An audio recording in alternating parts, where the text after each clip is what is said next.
A system-wide scan confirms the coast is clear, no high-level AI detected. Then a mysterious voice calls out, searching for someone called LBO. His little robot minion reports that all of humanity is now connected. This energy god gloats about finally surpassing his rival, ready to launch his new era. With the login approved, a whole bunch of character slots pop up. One of the new players is already getting asterisk way too excited about becoming king.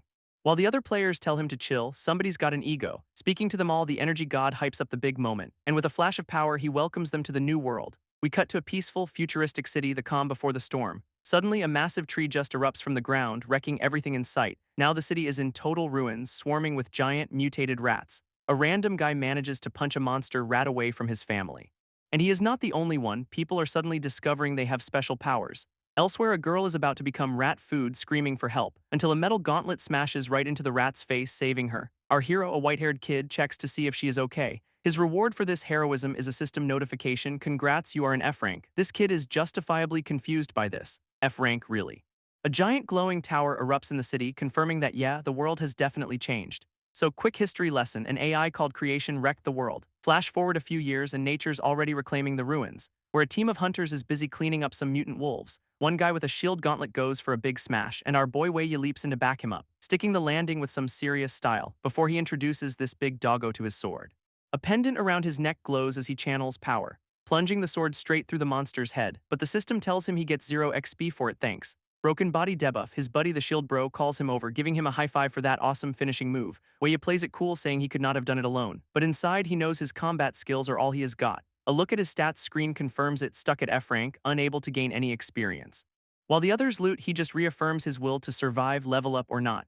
Then his friend tosses him some of the loot, and our boy is shocked he is getting 2 whole items. This guy just insists on splitting it 50-50, cause that is what friends do, and for the first time, Wei Yi looks genuinely happy about it. So a quick lore drop, magic crystals are the new power source, powering basically everything after the old world's grid went down.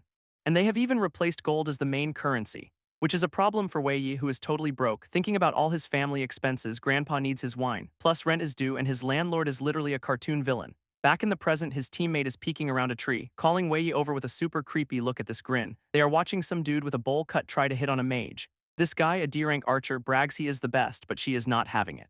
She is actually just worried her magic staff is busted from the last fight, until she spots her junior schoolmate hiding nearby and gets an idea. She walks right up to Wei Yi, asking if he can fix her broken weapon, and our boy just casually agrees to give it a try. So now the whole team is gathered around, watching him work. He takes one look and says it is probably just a loose wire, which makes the archer laugh and F rank fixing a high-grade weapon. This other teammates just groan, cause this guy never stops bragging, and the mage tells him to get lost since he is skipping his patrol shift. Then Wei Yi holds up the staff, good as new, shocking everyone. This mage is thrilled with the repair, telling Wei Yi to give the staff a try. She then turns on the archer, telling him to stop staring and get back to patrol. He storms off, muttering about getting revenge on the pretty boy. What a baby. With him gone, she thanks Wei Yi, saying his skills saved her a ton of future trouble. Wei Yi explains they met back in school, where she was his senior and the student council president. After the world changed, she formed her own team and invited him, always looking out for him despite his rank. Changing the subject, Lin Xiang admits there is something she has been curious about, and she asks about the story behind the strange necklace he always wears. Before he can answer, his buddy jumps in, shouting that it is a charm from a companion robot. Apparently, Wei Yi was a sickly kid, so his robot gave him the charm for protection. Wei Yi quietly holds it, admitting he wears it now just to remember the past. Because after his parents died, that little robot was his only source of encouragement. But then the AI creation came along and destroyed every single intelligent robot. Seeing his pain, Lin Xiang puts a comforting hand on his shoulder. She reminds him that even though the world collapsed years ago, they cannot give up. Wei Yi agrees, saying that is the best way to honor what they have lost. But his inner monologue immediately snaps back to reality. He needs crystals and fast. Meanwhile, the bowl-cut archer is still spying from the bushes, getting super impatient. His patrol partners find him and call him out, saying Wei Yi is way more reliable. Ouch. He absolutely loses it, screaming that in this world only strength matters. This archer runs off screaming he will get rich and show them all. Classic villain origin story. He stomps through the forest, absolutely fuming, only to stumble upon a glowing blue portal in the middle of nowhere. Forgetting his little tantrum, he calls the team over to see the ruins he found. Lin Xiang and the others are pretty surprised by the news, and they all head towards the massive, otherworldly gate. One of the teammates is just in awe, having never seen anything like it. While Bowlcut smugly reminds everyone that he discovered it, give the man a cookie. Lin Xiang warns them that ruins offer great rewards but are incredibly dangerous, so she decides to put it to a team vote whether they should enter. This archer immediately votes yes, arguing with a teammate who thinks it is too unstable. A few others agree, voting not to risk their necks in some random dungeon. With the vote tied 4-4, everyone looks to Wei Yi for the deciding call. Our boy is just thinking about his debt. He is short 20 crystals and running out of time, so he decides this high-risk dungeon is his only shot. He is voting yes. This team steps through the portal into a dark, dusty, ancient-looking hall. Everyone moves forward cautiously, shields and glow sticks at the ready. Lin Xiang comments that the place feels like it has been sealed for countless years. Then one of the guys points out an inscription stone on the wall.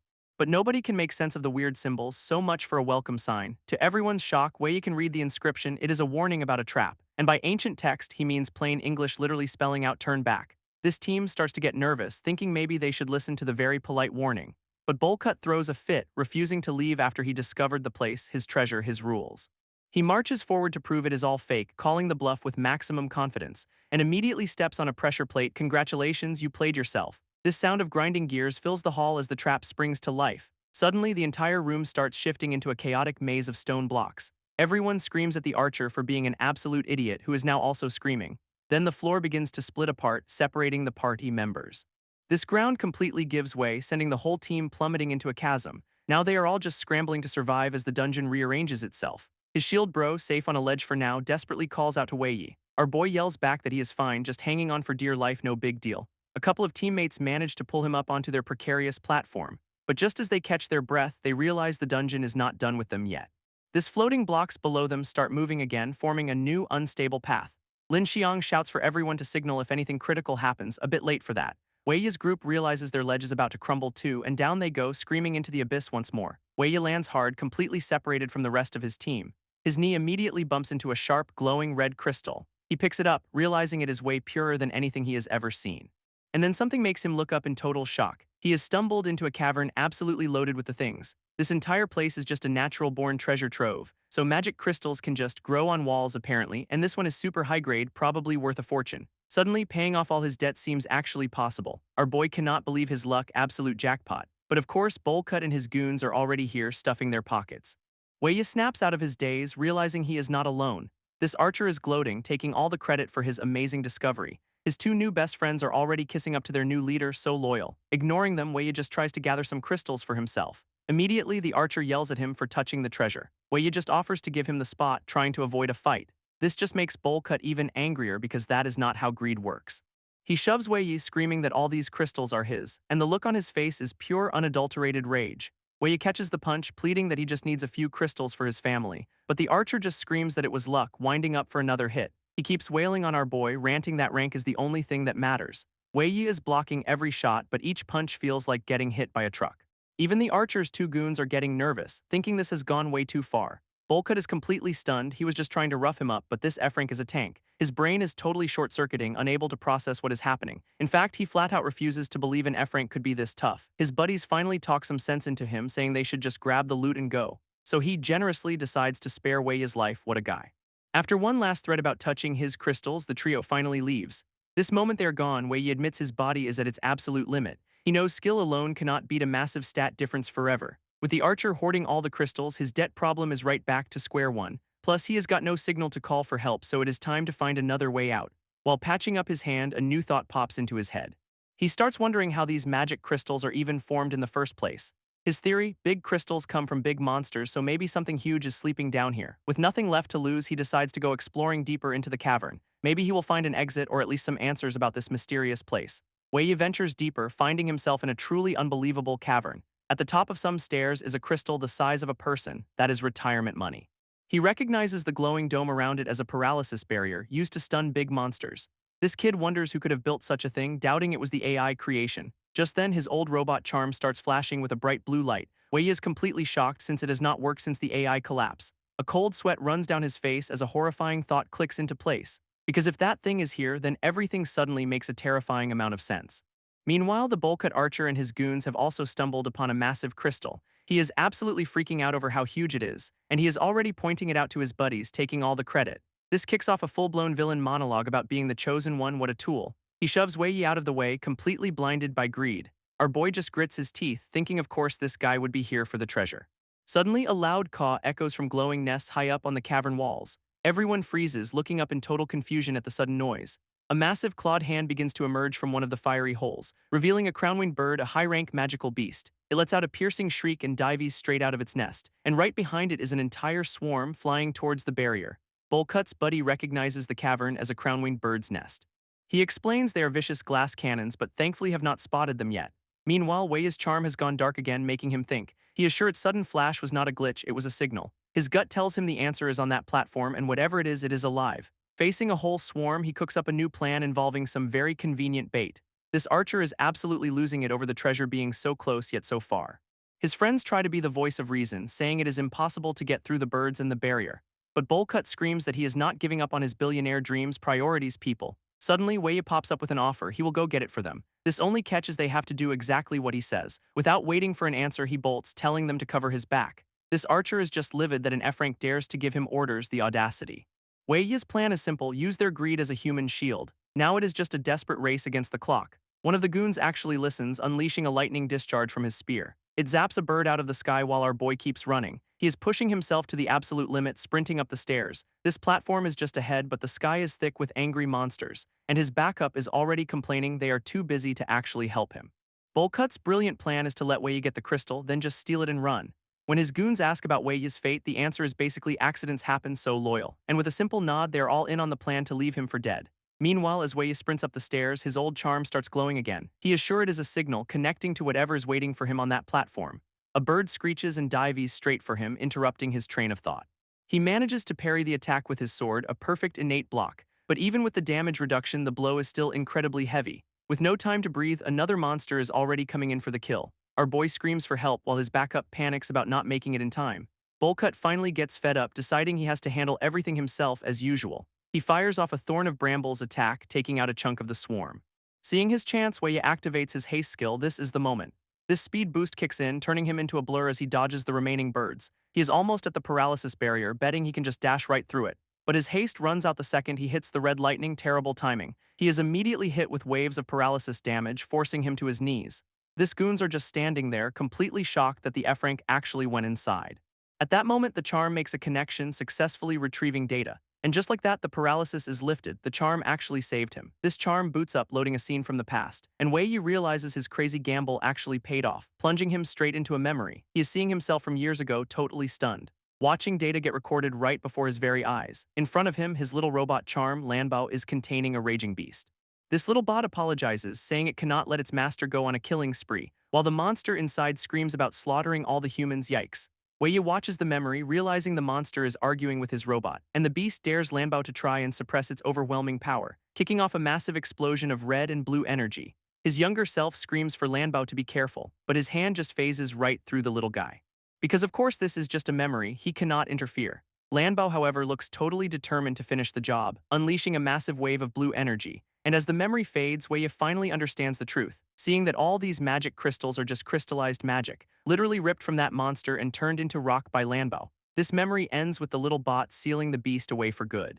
In the memory, this raging monster is identified as a magic restoration device, and it is screaming its head off as its body is forcibly turned into crystal. This beast roars at Lambo, calling it a junk pile for suppressing its power, and the vision ends with the monster perfectly sealed inside that giant crystal. Snapping back to reality, Wei finally gets it. His little robot buddy is a total beast. This kid cannot believe he did not piece all this together sooner.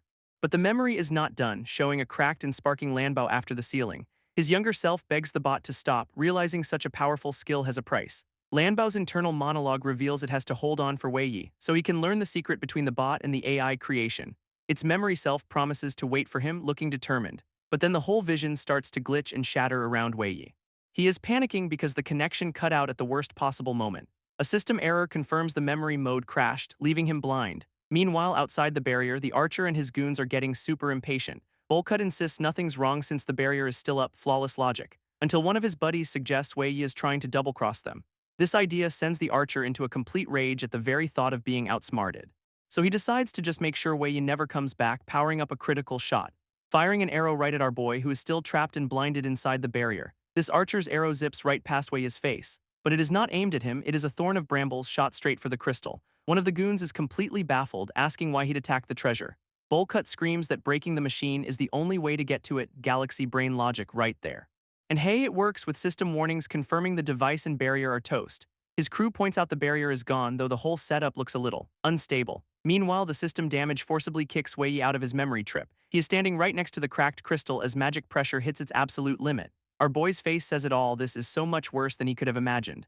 A final warning flashes as the magic goes completely out of control.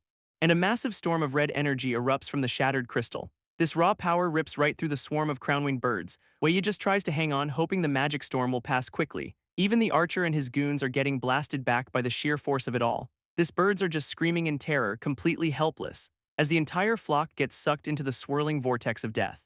They are just shredded to pieces by the unleashed magic. Problem solved, I guess. Wei has to plant his sword just to keep from being blown away. Finally, the storm dies down, leaving him exhausted but alive. He then realizes he is right on the edge of a cliff. One wrong step and he was a goner. This storm's over, and Wei notes the crystal has finally calmed down. He is just relieved the monster did not actually break out of its shattered prison.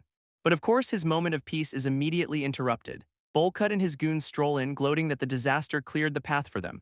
Wei Yi is absolutely furious. Their stunt cost him crucial information from Lambo. He calls out the archer, demanding an explanation for his reckless attack. This response from the goons is simple: attack. Suddenly, our boy is wrapped up in a cloud rope bind, completely caught off guard.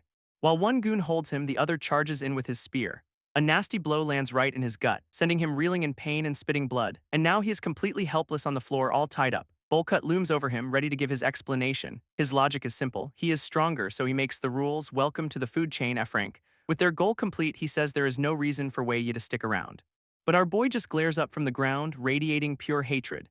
This archer gets tired of the attitude and just kicks him toward the edge, and just like that, he is sent flying off the platform into the abyss. Bound and gagged, he plummets into the darkness below. Up above, the trio just watches him disappear. Problem solved. Bolcut feels super satisfied after eliminating the trash. What a hero. He reminds his crew they are all in this murder pact together. And now it is time to figure out how to split the cash priorities. But deep in the abyss, a strange heart starts beating, as Wei Yi makes a rather ungraceful landing in the water below. Still tied up, he just sinks into the darkness. This cloud rope finally breaks, but he thinks it is all over. This whole drowning thing feels strangely familiar to him. His last thought is a desperate plea not to die like this. And just in time, Lambo activates to save the day.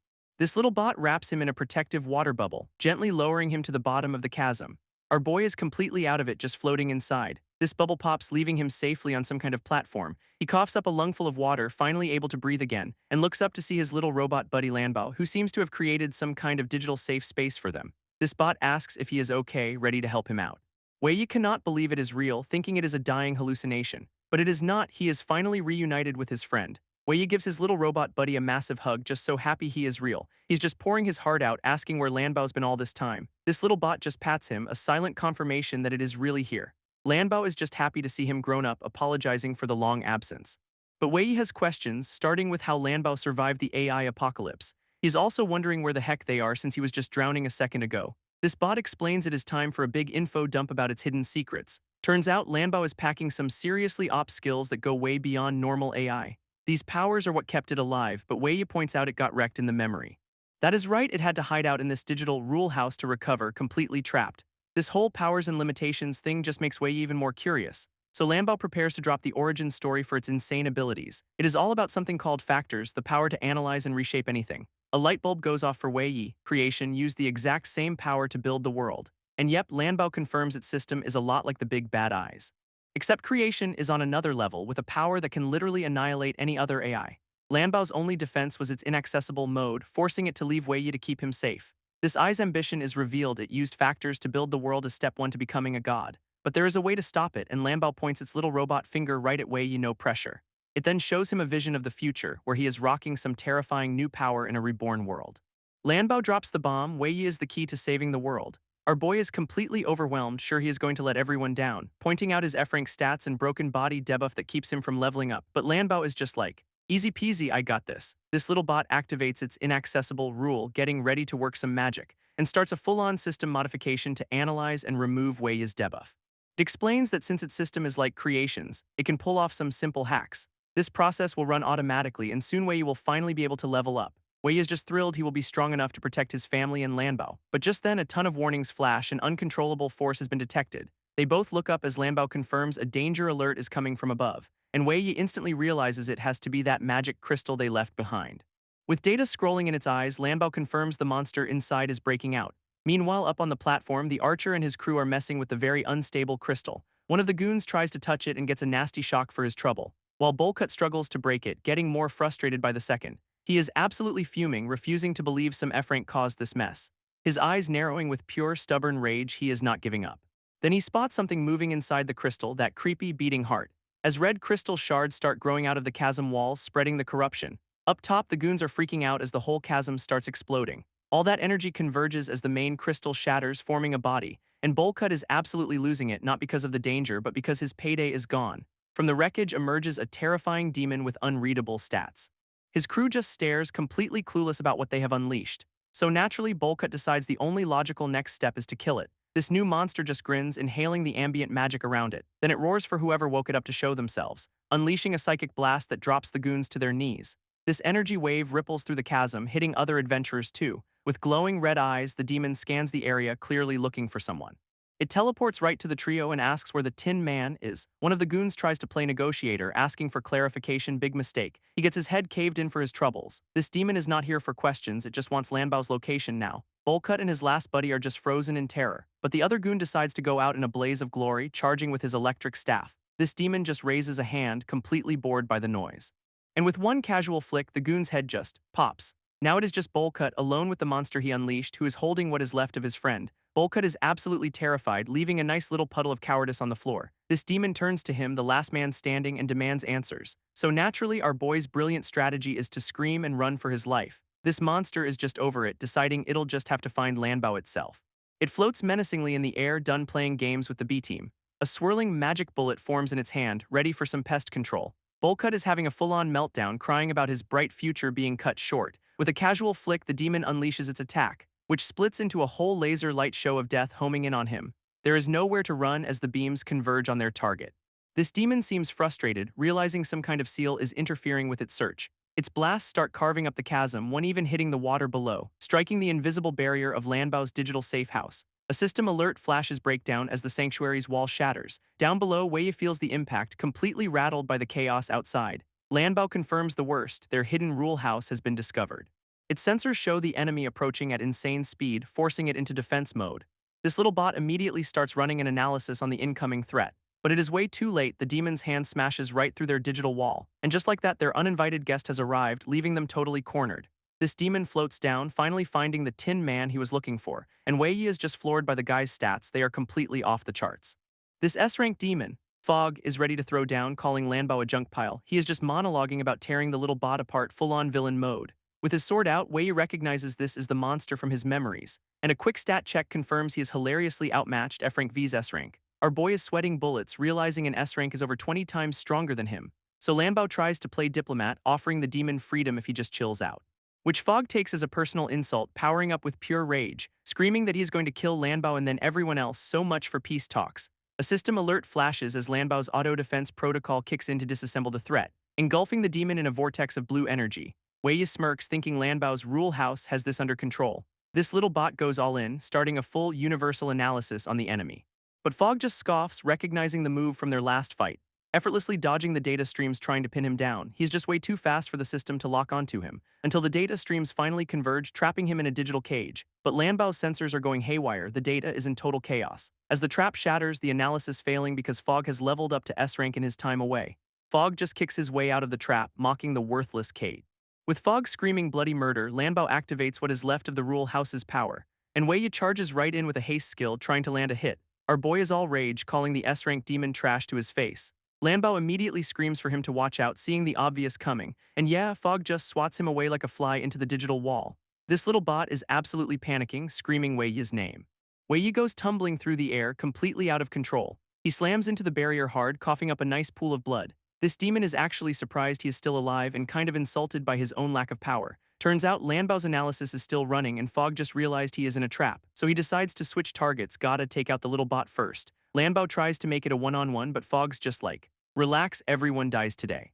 Then he unleashes a flurry of claw strikes right at the little robot, which absolutely wrecks Lanbao, triggering a forced shutdown sequence. But it overrides the system, forcing a wake-up to protect Wei Yi at any cost. Meanwhile, Fog monologues about hating suppression while the analysis crawls along.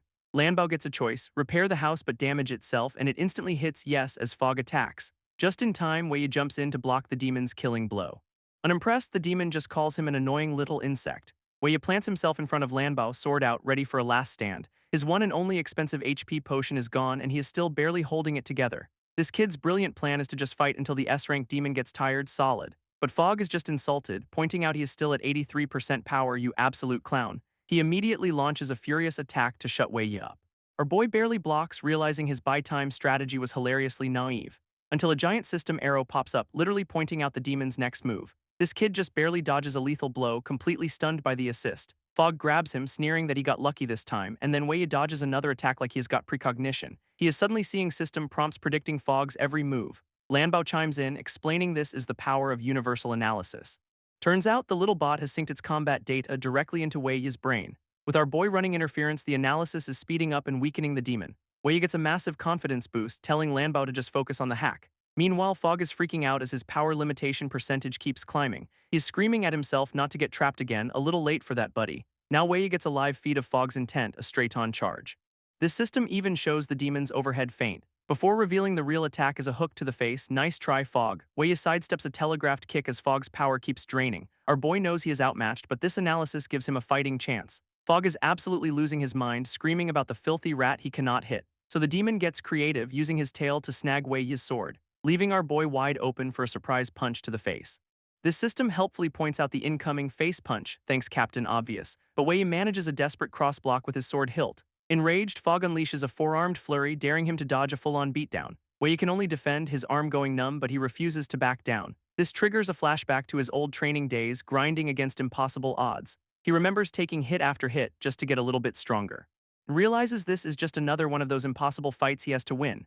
With that resolve, he pulls off a perfect block, triggering a counter skill. This parry counter slams into Fog, stunning him for a whole second. Fog is completely frozen, totally confused why his body will not move. Wei Yi immediately pops his haste skill, seeing his one and only chance to strike. With a furious roar, he goes all in for the killing blow. He zips past the demon, his sword slicing deep into its side, landing a clean hit that sends blood flying everywhere. And Fog is just stunned, absolutely furious that some trash actually managed to hurt him. Wei Yi is stunned, his full power attack did basically nothing. And Fog is absolutely losing it, screaming that the stat limit is the only reason he is being humiliated. So he activates his demonic power, wrapping himself in a vortex of pure rage energy.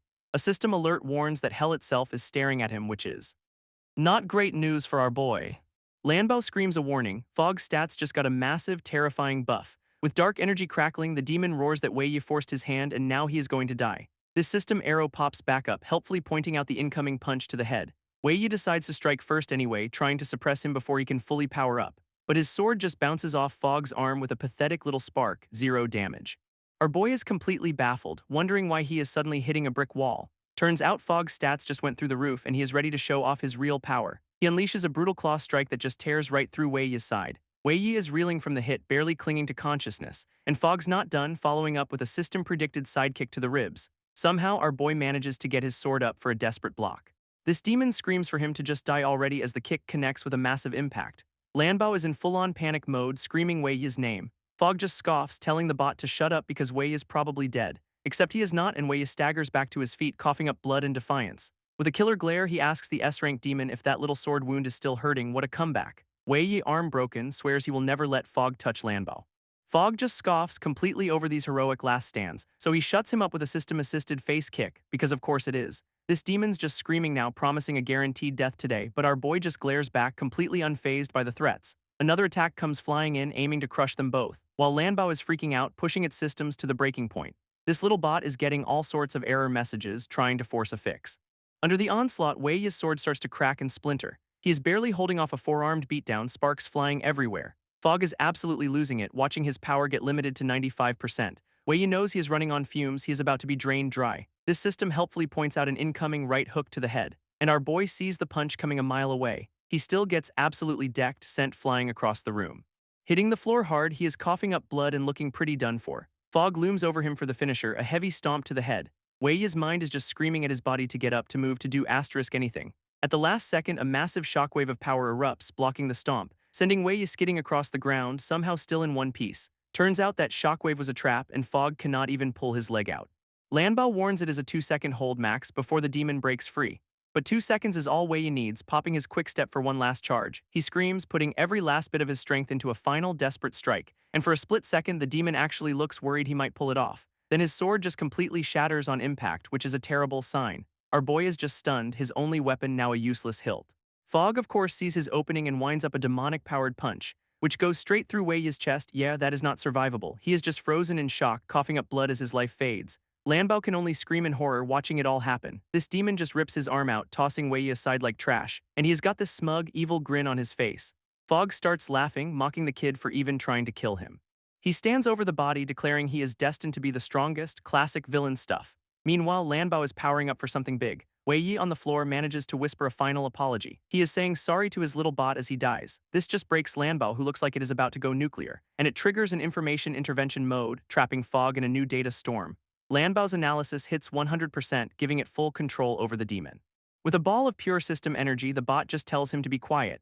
Fog gets absolutely crushed inside a data prison, completely helpless. This system even mutes him. No more villain monologues for you, buddy. But inside Wei Yi's consciousness, a red alert screams his inner world is collapsing. Lanbao finds itself trapped in this digital space, looking totally panicked. All of Wei Yi's system links are severed, his digital self is just floating there. Only a fragile memory link remains, and it is about to snap too.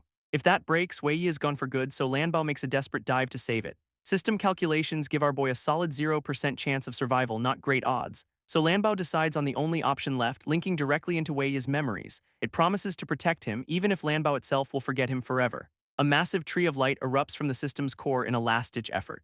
Fog can only watch as this digital world starts shattering all around him. He is still trying to process what is happening, completely silenced and confused.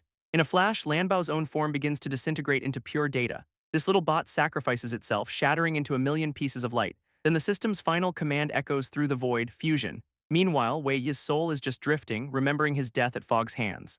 He thought the afterlife would be empty, but it is a world of memories, making death feel almost unreal. His soul drifts into a memory of building robots with Lanbao as a kid, a much simpler, cuter version of his little buddy, and his digital ghost wonders if Lanbao actually survived the fight. Floating in the void, he just blames fate for his loss. Then a strange golden data fragment catches his eye, which he calls a peculiar memory. Yeah, no kidding. Not knowing whose it is, he reaches out to touch it, and the moment he makes contact, the whole thing lights up, blasting him with a flash of brilliant energy, which dumps his digital self right into a park from the past. It is a peaceful day by the water, a city skyline in the distance, and he realizes he is in his hometown from 10 years ago. Some local punks are running off, bragging about a kid who jumped in the lake. Their master plan for dealing with a potential drowning: hide for a few days. Wei Yi's ghost wanders through the scene, knowing exactly what this is, remembering he was too weak to fight back then. And sure enough, there is his younger self drowning in the lake. A whole crowd just stands there watching because priorities, I guess. Turns out there is a whirlpool and nobody wants to risk getting sucked in. So his ghost self reaches out, trying to save the boy he used to be. His ghost hand just phases right through his younger self's arm. Wei Yi knows it is a memory, but he still cannot help trying to intervene. Suddenly, a voice shouts for everyone to get out of the way. A voice so familiar it sends a jolt through his digital soul, and there it is, a tiny, adorable proto-Lanbao diving straight into the lake, while his ghost can only watch the little bot paddle furiously to the rescue. This little guy is absolutely determined, vowing to protect Wei Yi no matter what. And Wei Yi realizes he is hearing Lanbao's inner voice across time. This bot reaches out its hand, trying to grab the drowning kid, but his younger self is seconds away from blacking out for good. Lanbao is in full panic mode, knowing time is almost up, even apologizing to his parents for potentially failing its promise. Talk about dedication. So it activates universal analysis to pinpoint the kid's location, an ability Wei Yi recognizes from the fog fight, now used to stop the whirlpool. Using creation, the bot summons a massive iron block, which it promptly yeets into the whirlpool's core, jamming the whole mechanism. With the current gone, Lanbao rockets toward the sinking boy, activating a dismantle command on the water itself, which wraps young Wei Yi in a perfect, breathable bubble. This little bot just floats there, having single-handedly saved the day. This little bot holds up its unconscious master, screaming for anyone with first aid skills. And what do you know, a doctor just happens to be in the crowd that was watching a kid drown. Wei Yi's ghost watches as his younger self is declared stable, no serious issues. He remembers being dazed but never letting go of a precious charm, which we see him clutching for dear life, refusing to let anyone take it from him. Lanbao's voice echoes that family is irreplaceable, a promise across time and space. Our boy knows he cannot stay lost in these memories forever. It is time to leave. But a familiar voice suddenly asks if he is really going. He turns around, completely stunned to see Lambo standing right there with him. Wei Yi cannot believe it, asking if the bot can actually see his digital soul. Lambo confirms it can, but only for a very short time. This is the bot's last chance to talk, and it has to tell him everything. Wei Yi just cuts to the chase, asking if this is because he died. Then Lambo hits him with a total curveball. What does he know about his parents? He just gives the official story he got from his grandpa. They were developers who died in an accident. And then comes the truth bomb: his mom and dad actually created the entire system. This scene abruptly cuts to a campsite where some adventurers are debating their next move. Someone calls out to Wu Yi, which is just another name for Wei Yi. A whole new crew is checking on him, asking if he is finally awake. And our boy, looking very much alive, says he is recovered and ready for their revised plan. Wei wakes up and immediately notices his whole crew is banged up. Turns out they got jumped by a flock of killer birds after falling into a ruin. One of the women explains they were about to be wiped out when a mysterious roar saved them. Following the sound, they found Wei passed out next to a dead teammate.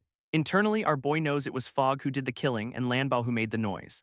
This team leader, a woman in red, presses him for details on what went down, so Wei decides to spin them a carefully edited version of the truth. His story starts with the magic crystal turning into a humanoid demon, which gets a great reaction. He claims the demon was too strong and he only survived because he never touched the crystal. One guy thinks it is a wild story, but admits the dead teammate was greedy enough to trigger it. This leader is now freaking out about a potential A-class demon on the loose. Playing dumb about what happened next, he decides to keep Lanbao's involvement top secret. With a monster Mia, she makes the call to pack up and report back to the guild. His buddy tells him to get his gear, bummed that their crystal hunt is over. But then a sudden horrifying thought hits Wei Yi. He frantically asks his teammate what the date is. This guy says he has been out cold for 3 days. It is September 15th. And our hero realizes he is about to face a foe worse than any demon, his landlord. Without a word, he just sprints off into the woods like a man possessed, leaving his senior completely baffled by his sudden departure. Wei tells his crew he is ditching the city, he has got to get back to town now. As the sun sets, the clock is officially ticking. He and his teammate immediately start booking it down a forest path. They are moving at a full-on sprint, kicking up dust and not looking back. His buddy Jojo explains he came along because the woods are dangerous, solid logic. Wei thanks him, promising to be his bodyguard for this little side quest. This real reason for the rush. He's got a rent payment due by midnight, and if he is late, his family gets evicted or eaten, standard landlord policies. Suddenly, his system pings a fang wolf right in their path, and Jojo immediately yells for him to halt. He grabs Wei's arm, but our boy just warns him that they have company. With his eyes glowing blue, Wei realizes it is not just one monster, it is a lot. A system grid materializes, showing they have walked right into a massive ambush. His new stat sheet pops up, complete with a demonic body special status. This analysis confirms it, lighting up dozens of wolf targets hiding in the trees. He tells Jojo there are over 20, and his friend is confused since he cannot see a thing. Right on cue, the wolves emerge from the shadows, looking absolutely starved. Jojo asks for the plan, and Wei explains these things never stop chasing their prey. So the only option is to fight their way out, injuries and all. His buddy is surprisingly game, shield up and ready to throw down. Jojo smacks a wolf with his shield, full-on brawler mode. And he is all fired up, ready to teach these overgrown puppies a lesson.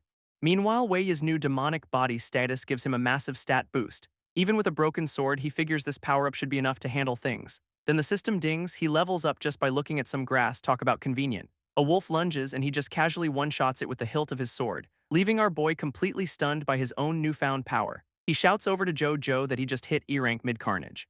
And his buddy is hyped, cheering that his unlucky streak is finally over. Jojo tells him to get ready for a whole new level of power, which leads to a quick system tutorial on the 6 core stats for adventurers, explaining you get 12 points per level and can rank up every 10 levels. This rank up is a huge deal, adding 200 points and showing why S ranks are so smug. We see his old F rank stats with a pile of unspent points just sitting there. And then his new E rank stats pop up, everything's basically doubled. Wei realizes his demonic body bonus means he gets an extra 120 points per rank up, a total game breaker. This kid who could not level up is now suddenly punching at a D rank weight class. Back in the fight, Jojo is getting absolutely swarmed by wolves, and Wei senses something is seriously off about this pack. These wolves are moving with way too much purpose, a coordinated, hungry death squad. Wei realizes these wolves are using coordinated, alternating attacks, and he knows the pack is trying to wear them down strategically. Then a howl from a nearby cliff stops them both in their tracks. Our boy looks up and his face just says, "You have got to be kidding me," because silhouetted by the moon is a majestic, multi-tailed wolf king. His system immediately flags it as the Silver Fang Wolf King, a dangerous target. Wei just screams at Jojo that it is the boss and they need to run. But the wolf is already leaping from the cliff, diving right at them. It lands with a ground-shattering impact, completely cutting off their escape. Wei can only brace himself, sword ready for the incoming fight. Even the lesser wolves are whimpering, totally submitting to their alpha. A quick scan reveals the Wolf King is a D-rank boss with some seriously high stats. This system helpfully explains that a boss usually requires an entire team to defeat, and Wei is just wondering why he keeps running into monsters with ridiculous stats. Jojo, ever the optimist, suggests they just run in another direction, but Wei knows that is not an option. Their only hope is to wound it and make a break for it. With no other choice, he opens up his attribute panel, dumping all his newly acquired points straight into strength and speed. He tells Jojo to hold off the minions while he takes on the boss alone, promising he will just injure it. Wei charges forward like he has a death wish. This Wolf King just scoffs, completely unimpressed by this E-rank pipsqueak, and it immediately lunges forward, a blur of white fur and crackling energy. This system helpfully announces a bite attack is incoming, which Wei sees as his chance. This massive beast comes crashing down, ready to make our boy a quick snack. But Wei Yi slides right under the attack, sword scraping the ground in a classic anime dodge. Now positioned under the boss, he is aiming for the universally acknowledged weak spot, the belly. Except the wolf has other plans, unleashing a skill called Silver Light, which turns out to be a massive flashbang that engulfs the entire area. Wei Yi is completely blinded, realizing he is now a sitting duck for whatever comes next.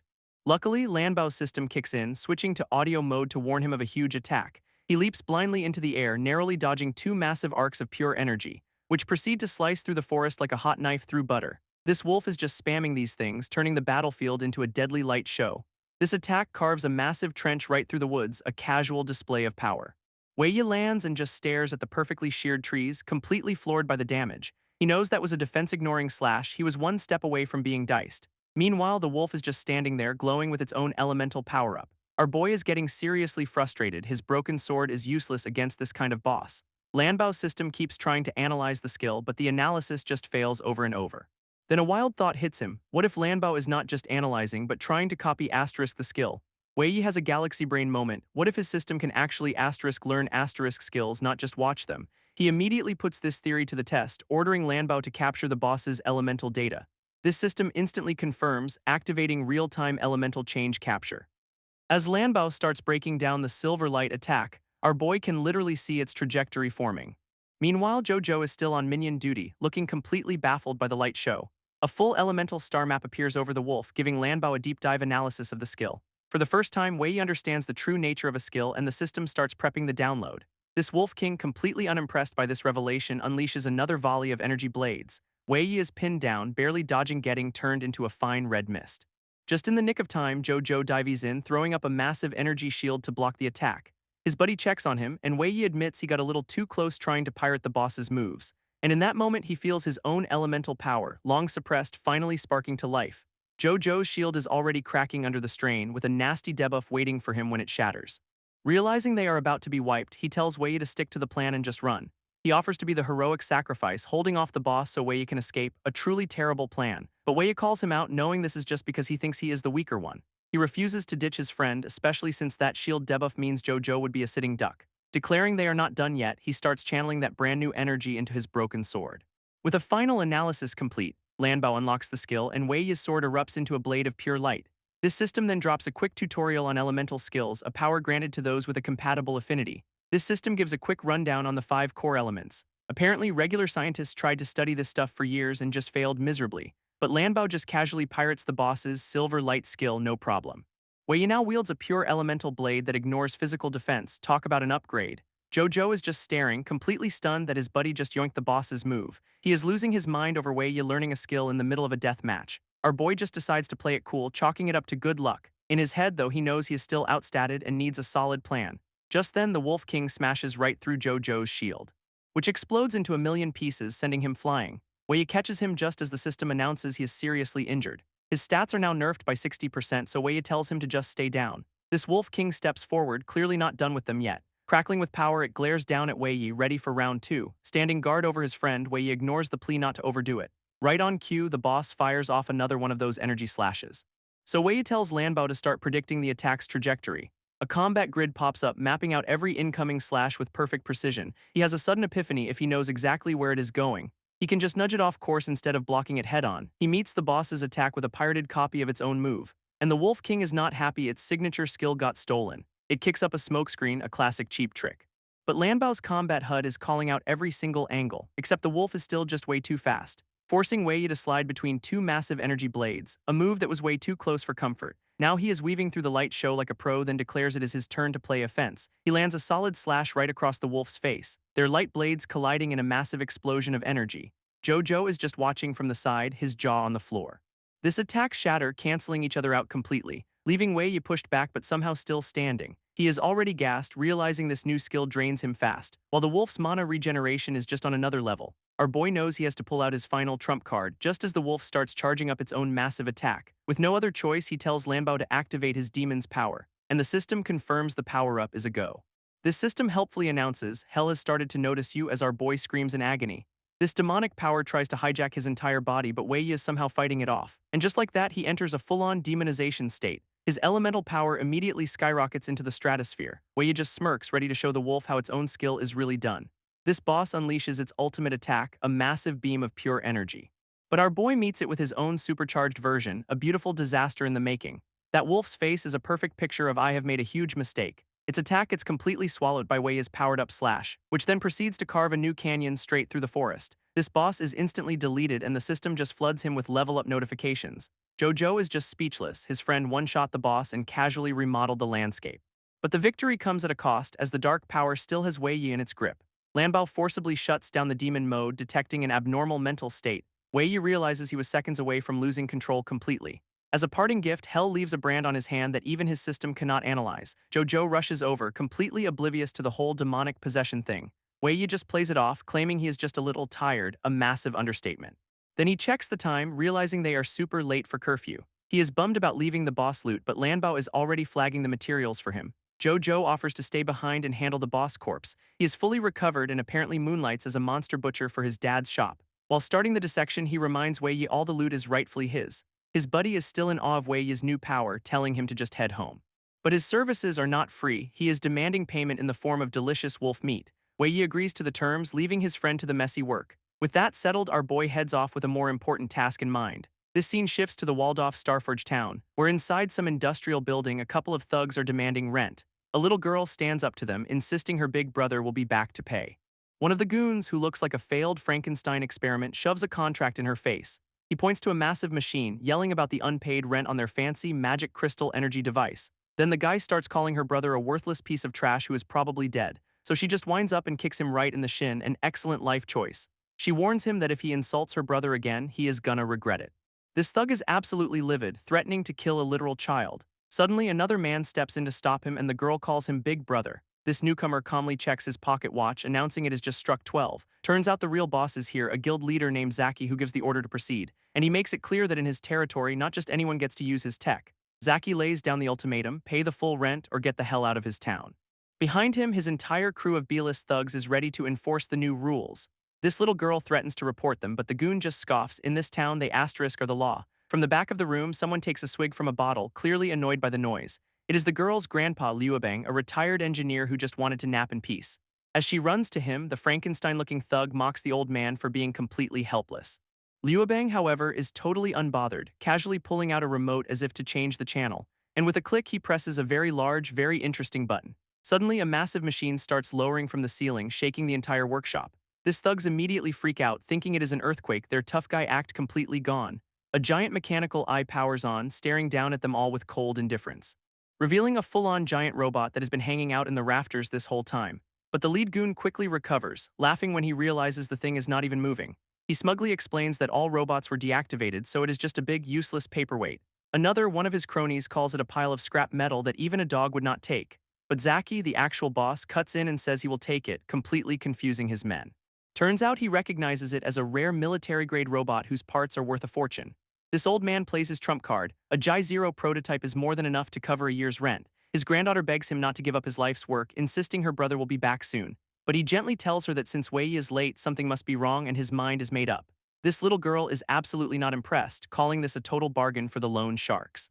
But Zaki clarifies that the robot alone was never going to be enough. His system conveniently calculates its value after processing fees, a total lowball. On top of that, he is inventing a 10x penalty and doubling future rent for being late. Liubing points out none of that was in the contract, leaving them with a brand new debt. Zaki gets right in his face, explaining that in this world, the weak do not get to speak. He gives them 1 day to pay, or the old man gets to be Monster Chow. With the new terms agreed upon, the lead goon orders his crew to take the robot. His B-list thugs start yanking on the massive cables. They all struggle to disconnect the giant machine from the ceiling. From the side, Liubing just watches, apologizing to his creation for having to give it up. One of the goons whines about the work, then spots some parts he can pawn on the side. Xiaoxiao immediately grabs him, yelling that stripping parts was not part of the deal. This guy just shoves her aside because threatening kids is his whole personality. She goes flying, hitting the ground hard. At that moment, another thug announces he has cut the last steel cable. A close-up shows the support snapping completely, which sends the entire robot plummeting right towards Xiaoxiao. Her grandpa screams her name in absolute terror, and all she can do is look up as tons of metal come crashing down. Just in the nick of time, Wei blazes in with his innate speed skill, catching the massive robot just inches from crushing his sister. He scoops Xiaoxiao up, who has just relieved her big brother is finally here. Our boy immediately apologizes for being late, checking if she is okay. But she is just crying, feeling like she failed to protect their home while he was gone. Wei tells her she did great and now it is his turn to handle things. Zaki, the smarmy guild leader, thinks this development is just perfect for him. While his lead goon starts running his mouth, calling Wei F-rank trash, that insult earns him a death glare that could curdle milk, and the thug is genuinely terrified, wondering why this kid's stare is so intense. Wei tells his sister to get back because things are about to get messy, then has Lambo activate his universal analysis skill, revealing the thugs are all just a bunch of pathetic E-rank nobodies. His eyes glow with rage, absolutely disgusted by bullies who prey on the weak. So he holds up the payment, warning them this is not over. This goon snatches the bag, still calling him trash, a terminal diagnosis really, and gives him one last smug look before his life choices catch up to him. In a flash, Wei drives a knee straight into the guy's solar plexus, a brutal hit dedicated entirely to his terrified little sister, sending the thug flying backwards with a well-deserved lesson in respect. This goon's face gets a high-speed introduction to Wei's knee, who then uses the dude's body as a convenient springboard to the next target. His buddies finally realize this trash kid is playing for keeps, but Wei tells them to worry about themselves first, and immediately starts dismantling the entire B-list crew, his expression ice cold as another goon goes down. This lead thug, Pang Ming, is just baffled by this F-rank sudden glow-up. Zaki tells him to stop gawking and get to work already.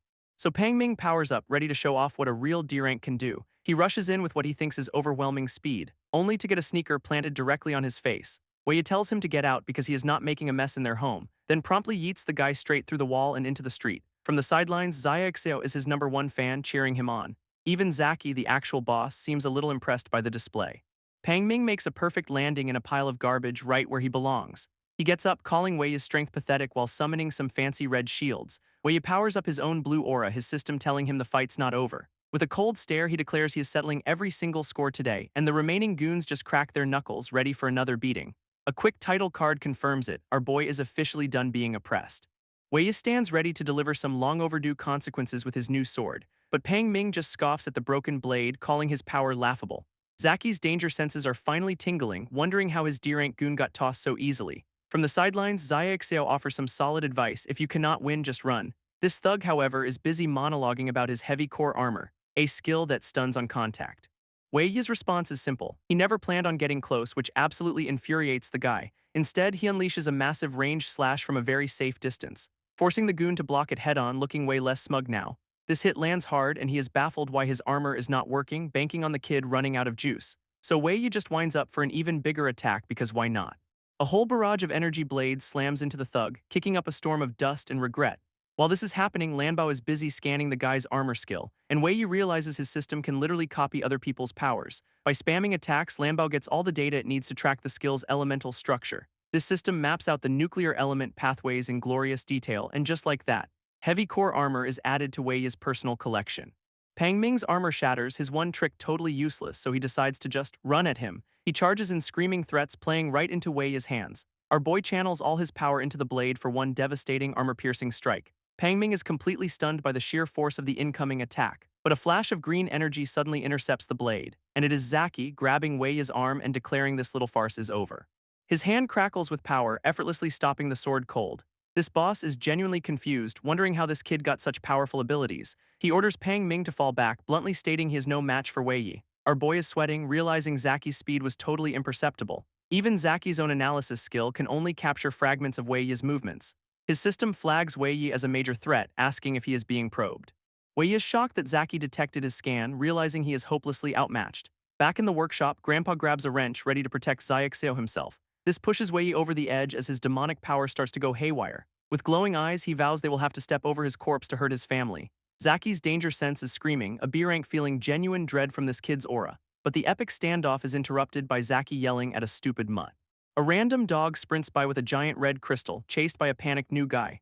This newcomer is absolutely desperate to get his stolen goods back. He finally tackles the little thief in a chaotic scramble for the crystal, sending the massive red gem sliding right to Zaki's feet. This boss's eyes narrow, instantly recognizing what he is looking at. This standoff is interrupted by a new kid named Jojo, who is just as surprised to be here. His friend, the guy from before, explains his dog stole their magic crystal, delaying his dramatic entrance. A fact that becomes immediately relevant when he realizes the crystal is gone again. Zaki holds up the gem, his tone dropping all pretense as he asks where they got it. Suddenly, the whole dynamic of this back alley shakedown changes. He repeats the question, clearly recognizing this is no ordinary rock. This friend helpfully points out Zaki is the one holding it, thinking it belongs to Wei. Wei confirms it is from a boss monster, which is why they were ambushed and late on rent.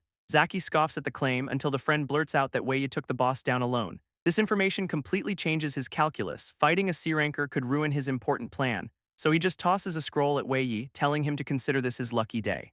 This new deal, the crystal covers all debts, and it is sealed with a magical contract that prevents backstabbing. With that settled, Zaki orders his crew to pack up and leave. Grandpa brings up the giant robot they were trying to steal, but the goons have to admit it is a bit heavy. Wei Yi reads the contract, completely suspicious of why this lone shark suddenly grew a conscience.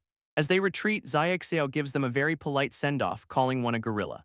Zaki is too busy scheming to care, though his lackey is absolutely fuming. He decides to let them go for now, vowing to deal with Wei Yi after his master plan is complete. Wei Yi is just relieved the crisis is over and he managed to keep his demonic power under wraps. His little sister immediately runs over, asking when her big brother became such a powerhouse. Wei Yi plays it cool, saying he just got lucky. Just then, the new guy drops off a mountain of monster parts, offering everything but the meat.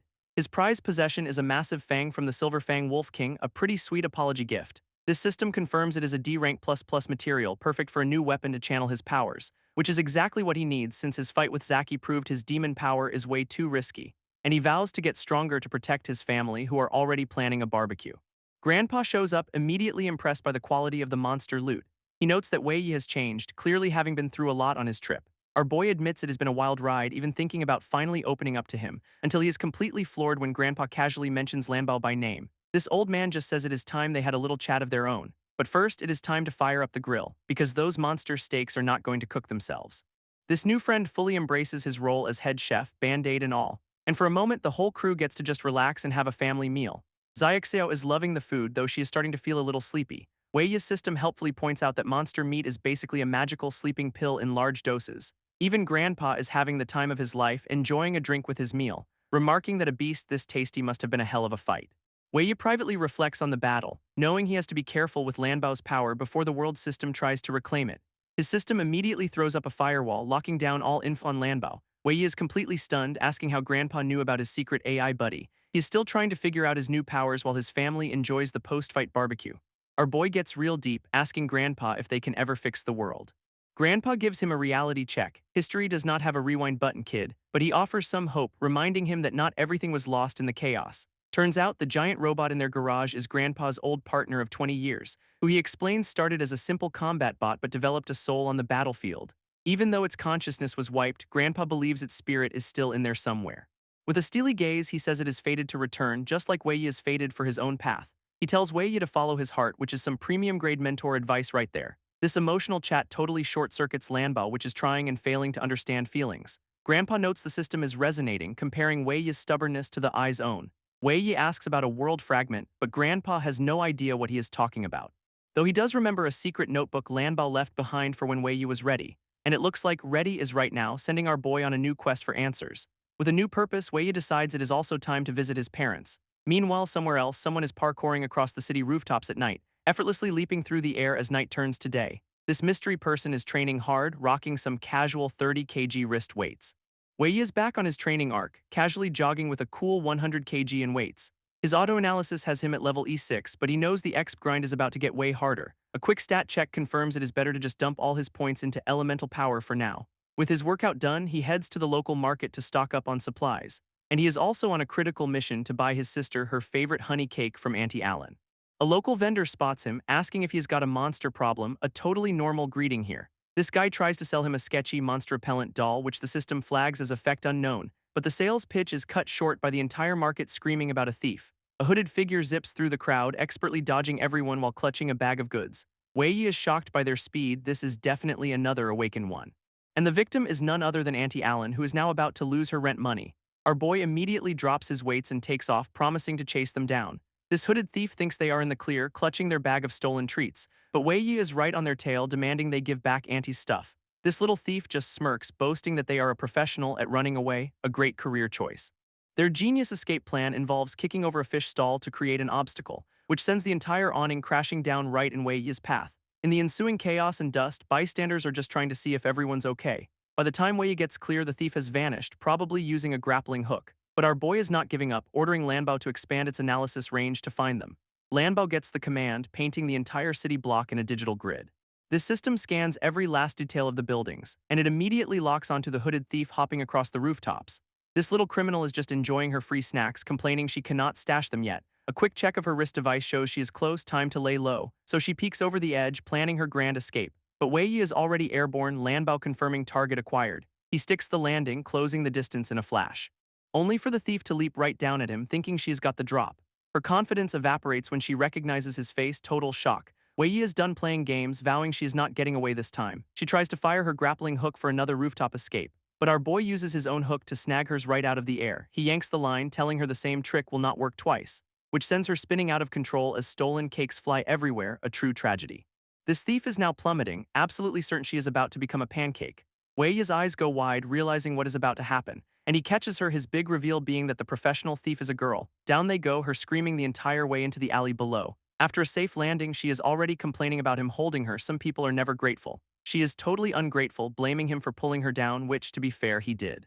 Wei Yi is just baffled by her audacity, playing the victim after stealing from an old lady. This thief tries to just walk away, but our boy grabs her, demanding she go apologize. In the struggle, her cloak shifts, revealing something on her neck, and Wei Yi freezes, spotting a strange mark he recognizes all too well. Lanbao's system immediately flags it as a suspected beast toxin, slowly killing her. She tries to snatch her stuff back, but he is more concerned about the poison on her neck. He warns her that it is fatal, asking why she has not gotten it treated yet. Her whole demeanor changes, admitting she cannot afford the magic crystals for a cure. If she had that kind of money, she would not be stealing bread just to survive. She even steps on the stolen loaf to make her point treatment is a fantasy. Turns out she is an awakened who got rejected by every team for being too weak. His system confirms her story, analyzing her sincerity. A quick stat check reveals she is a low-level assassin with terrible stats, forced into thievery. Completely broken, she tells him to just arrest her, seeing no future for herself. But Wei Yi gets it, admitting he was a low ranker too and knows how hard survival is. So he just gives her a bag of crystals for the cure, making her promise to stop stealing. Just then, his friends show up, yelling that they are here to help. Perfect timing, guys. This thief immediately panics and zips away with her grappling hook, and Wei Yi just lets her go, telling her to get out of there while she can. Wei Yi is just left standing there, baffled by her rabbit-like escape speed. Just then, the sketchy vendor from earlier pops up, saying his weird doll led him right there. Auntie Allen is just relieved to get her honey cakes back, a special order for the Split Bear Guild. Hearing the name Zeki again, Wei Yi realizes that guy is somehow involved in this too. Meanwhile, our professional thief is back on a rooftop, watching from above. She is feeling pretty smug, gloating that men are easy to trick and the crystals were just a nice tip. Using the crystals, her system immediately confirms the beast toxin has been cured. Her stat screen reveals she is Black Crow Uzixi, a C6 assassin built like a glass cannon. Still, she is baffled how he caught her, since her research on local Awakened came up empty. A mysterious call suddenly comes in. It is the boss, time for a progress report. This distorted voice on the line demands a mission update from Black Crow. She reports being deep in the guild's territory with no sign of smuggled crystal energy devices. Peering through a spyglass, she sees Zeki inspecting goods, so she has to wait for an opening. This goods turn out to be just honey cakes, which Zeki has apparently monopolized for weeks. She watches as trucks full of the cakes head towards a misty forest with a ton of manpower gathering. All this suspicious activity convinces her something big is about to happen. Her boss does not care about cakes, demanding proof of Zeki's smuggling operation or she will face the consequences. With a grim look, she confirms she understands her orders.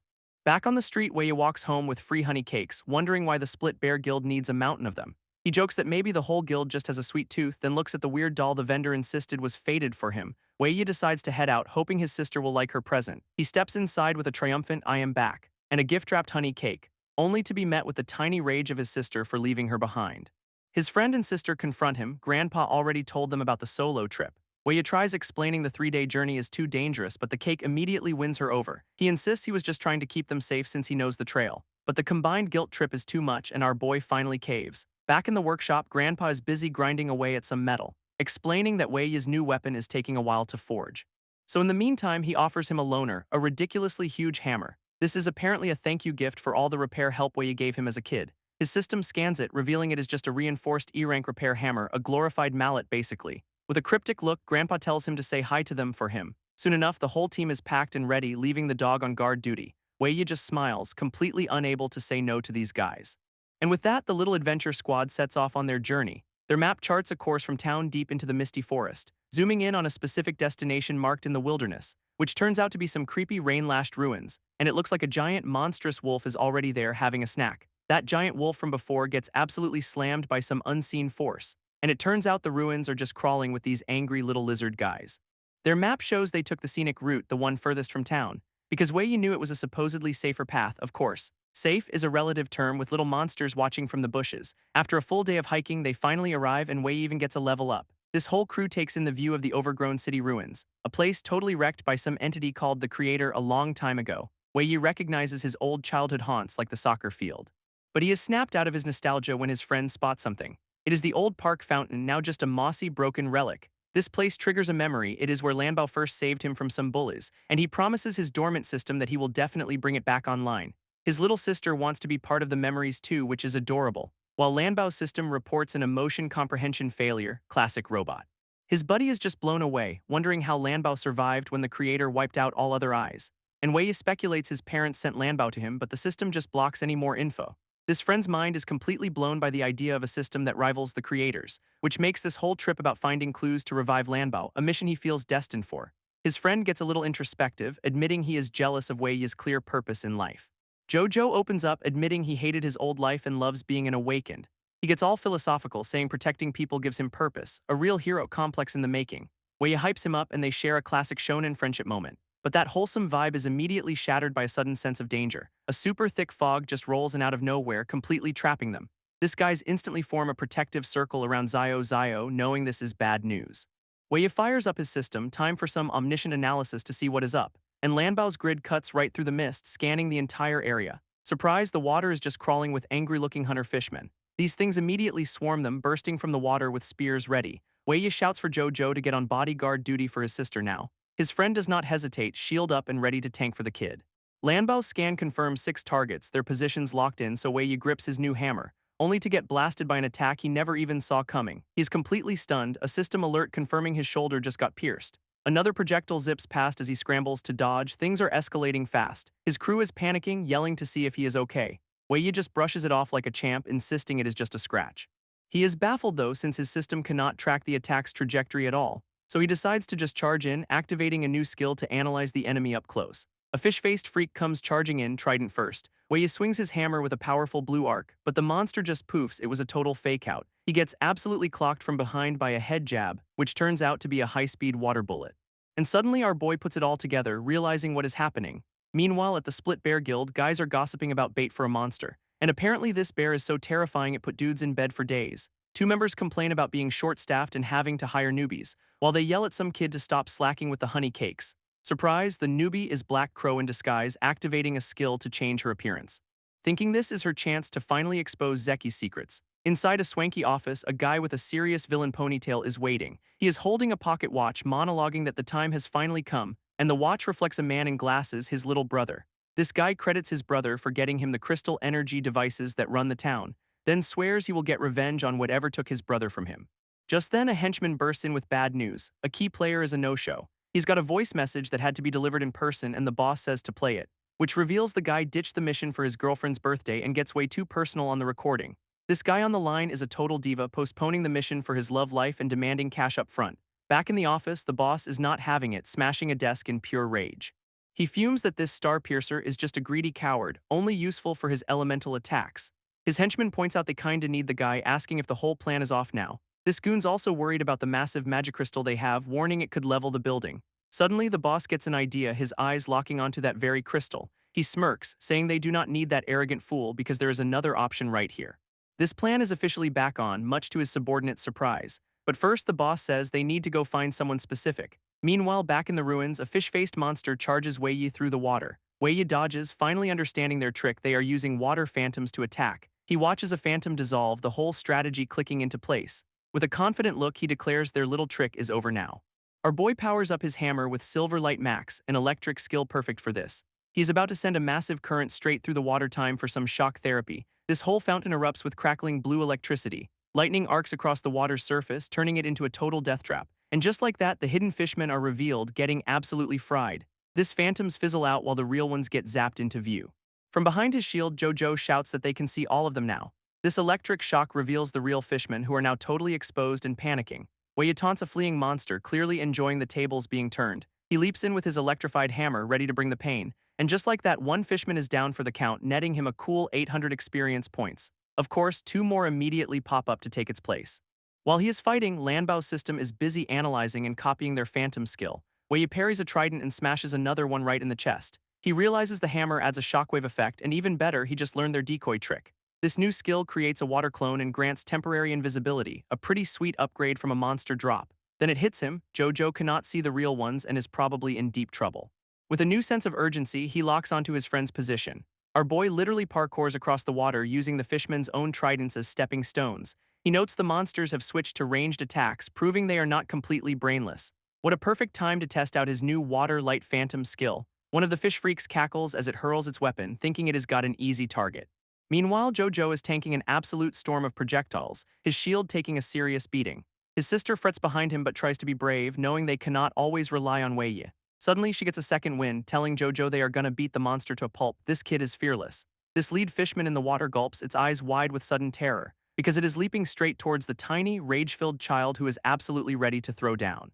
Suddenly, a little charm on Zio's bag goes full rage mode, launching itself off her back to intercept a charging fishman, and the kid has absolutely no idea what is happening, leaving Wei and Jojo completely stunned by the assist. This monster is just dazed, clocked by a sentient keychain. Then another fishman gets mad, on Zio's behalf. Okay, this is weird. Wei does not question it, just calls out the monster for its bad life choices. Before bringing his hammer down with a massive splash, he even gets a level up, realizing that ugly frog charm was worth every penny. Not to be outdone, Jojo finishes off another one himself. He stands ready for more, only to find the battle is already over, which is great news because he just hit D rank. As the guys celebrate, Zio is busy scolding a corpse with a stick. This fog finally clears, so Wei says it is time to pack up the loot.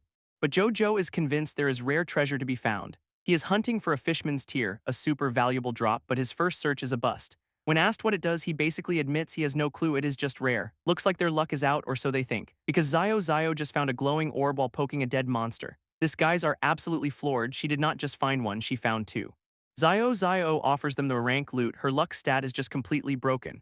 With the battle over, they head down a quiet, overgrown path. This crew journeys deeper into some seriously nostalgic-looking ruins.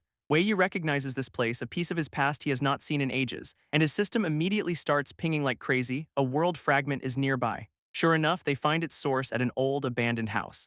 But before they go treasure hunting, Wei has a more personal stop to make. A memorial stone for his parents, Luo Hengyu and Lin Siming. He's brought flowers here to finally pay his respects, telling them he has learned so much about their secret work with Lambo. Then he introduces his newfound family, Jojo and Zio, asking his little sister to come say hello to mom and dad. Zio pipes up that she brought them a present.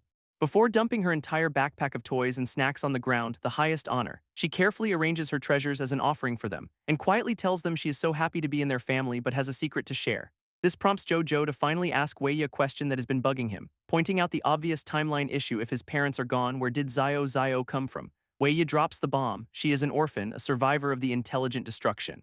Jojo's brilliant deduction is about their different hair colors, as Wei says they found her near here. Wei explains the day the AI went nuts, paralyzing the entire city. In the chaos, people fled for their lives, leaving kids like Zio behind. He and his grandpa found her right here in these very ruins, and after hearing the whole tragic story, Jojo finally gets it. This explains why Zio always feels like she owes them something. But his system interrupts, going absolutely wild over the nearby world fragment. Lambo locks onto the coordinates. It is inside that old house, so he tells Jojo to babysit while he goes on a solo treasure hunt. He steps into the dusty, forgotten home of his childhood, and our boy looks around, a little stunned that nothing has changed at all. His system leads him to a bookshelf where he used to hide his own treasures, and he pulls down a mysterious box, wondering what is inside. Finding an old notebook, Lambo's diary, the world fragment itself. He remembers the AI writing in it constantly about raising him, and the book suddenly activates, trying to log him into a world 7. His eyes go wide, completely caught off guard by the psychic upload. Suddenly, he is standing in a digital world, watching the diary's memories play out, surrounded by baby versions of himself and a whole squad of Lambo nannies. A memory shows Lambo being taught how to smile, a process that looks deeply unnatural. And it turns out a younger Wei had to teach his AI emotions from scratch, which is just adorable. This world fragment activates, its core shattering to reveal a log of generated emotions. Wei is stunned, realizing he is standing inside the fragment's digital world. He watches memories of Lambo recording his every baby emotion from sadness to surprise. Even his childhood fear of a dog was just another data point for his AI nanny. This whole thing is a massive archive of Lambo learning how to feel, so Wei decides to use his own system to analyze the fragment's data. Immediately, warnings flash. The process is irreversible and will affect Lambo directly. His system starts processing the emotional data at a blistering speed, but the digital space begins to collapse, trapping him with some mysterious rule force. This force starts tearing him apart, a process with a fancy name for getting deleted. Our boy is in agony, pretty sure this is the end of the line for him.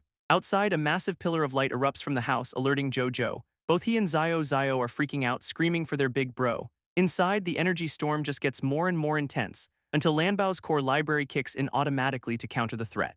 This system identifies the force and basically decides, yeah, I can absorb that. Just like that, the pain is gone, leaving Wei completely baffled. It was the information core from Lanbao that saved his skin yet again, and the result is a full system upgrade with emotion comprehension hitting 100%. Wei is back in reality, staring at the now upgraded diary. His system officially leveled up. Wei snaps back to reality, not only alive but with a shiny new D1 rank. This digital world dissolves as he is booted back to his own dimension, where his AI, Lanbao, has developed an opinion. It hates its own name. Luckily, Wei has had a better one ready this whole time, only to wake up on the floor with his friends freaking out over him. He is just a little confused about how they broke into his private emotional moment. Jojo explains the massive energy spike was a pretty big clue something was wrong. But they are not quite prepared for Wei's "I have changed" speech. Internally, our boy is just dying to see what his new system upgrade can do, and his newly sentient AI obliges by pulling up the stats screen for him. Wei decides to officially rename it Lanbao, which is apparently the perfect choice, because the system immediately reports it is feeling happy about the change. So he is just standing there having a heart-to-heart with his invisible UI, which is still spamming happy emotes like a proud new pet. Wei feels like he has finally met the real Lanbao after all this time. Though his new status screen reveals a fun new quest, find 7 more of these things. Lambo helpfully chimes in that the fragments are basically magnets for each other, so no biggie. This whole silent exchange is interrupted by Jojo, who has just seen his friend staring at a wall for 5 minutes. Wei just plays it cool, announcing his system upgrade and new D1 rank, leaving his friends absolutely floored by his sudden power jump. Wei tries to play off his massive power-up as just a bit of luck, but Jojo is clearly feeling the pressure, a fact his sentient UI helpfully points out. Our boy immediately panics, thinking he just crushed his best friend's motivation, before a conveniently timed phone call interrupts the impending therapy session. It is their captain, Lin Xiang, wanting to know where Jojo is. He gives her a quick status report with Wei photobombing the call to say hi. While literally fighting a giant monster, she tells them to head back to the city for a team-up. Wei explains he has to take Zio home first, who pops in to say hello. This captain immediately benches the kid for being too cute, telling Jojo to come alone, ouch. She needs him to prep for a crucial mission by linking up with another party nearby. This next job is super important for their team's rating and future paychecks, so Jojo just slumps his shoulders and accepts his solo mission. He heads off, bummed that Wei's fancy ring does not even have a call function. As they wave goodbye, Wei decides he will head to the city as soon as he can. He turns to Zio, asking if she is still good to keep walking. She puts on a brave face, but Lanbao's system immediately flags that she is unwell. That notification sends a jolt of alarm right through Wei. He asks to check her foot, but she insists she is totally fine. Of course, he checks anyway, finding a nasty scrape on her ankle she'd been hiding. This poor kid just did not want to be a bother, which is absolutely heartbreaking. Wei offers his little sister a piggyback ride, but she is too proud to accept. He just smiles, calling it part of her special training, then drops the "you are my most important little sister" line, which totally works. She immediately climbs onto his back, ready to go, and with a flash of energy, they blast off towards home. Meanwhile, back in the city under the cover of night, a few tough-looking guys are loitering outside a building, clearly bored out of their minds. Their leader, a blonde dude with a serious fur collar, waits patiently. Inside, his crew is getting tired of waiting, hassling an old man at his workbench. One of the muscleheads gets right in his face, demanding answers. This old man is completely unbothered, telling them to leave if they are so impatient. This, of course, just makes the guy even angrier, threatening that their patience is limited. But his tough guy act vanishes instantly when he senses someone's arrival, begging for his life. Wei walks in, demanding to know why these goons are in his house. He confronts their leader, Ziqi, who promises he is not here to cause trouble. On the contrary, he is here with a business proposition, dropping a pile of red crystals as a sweetener.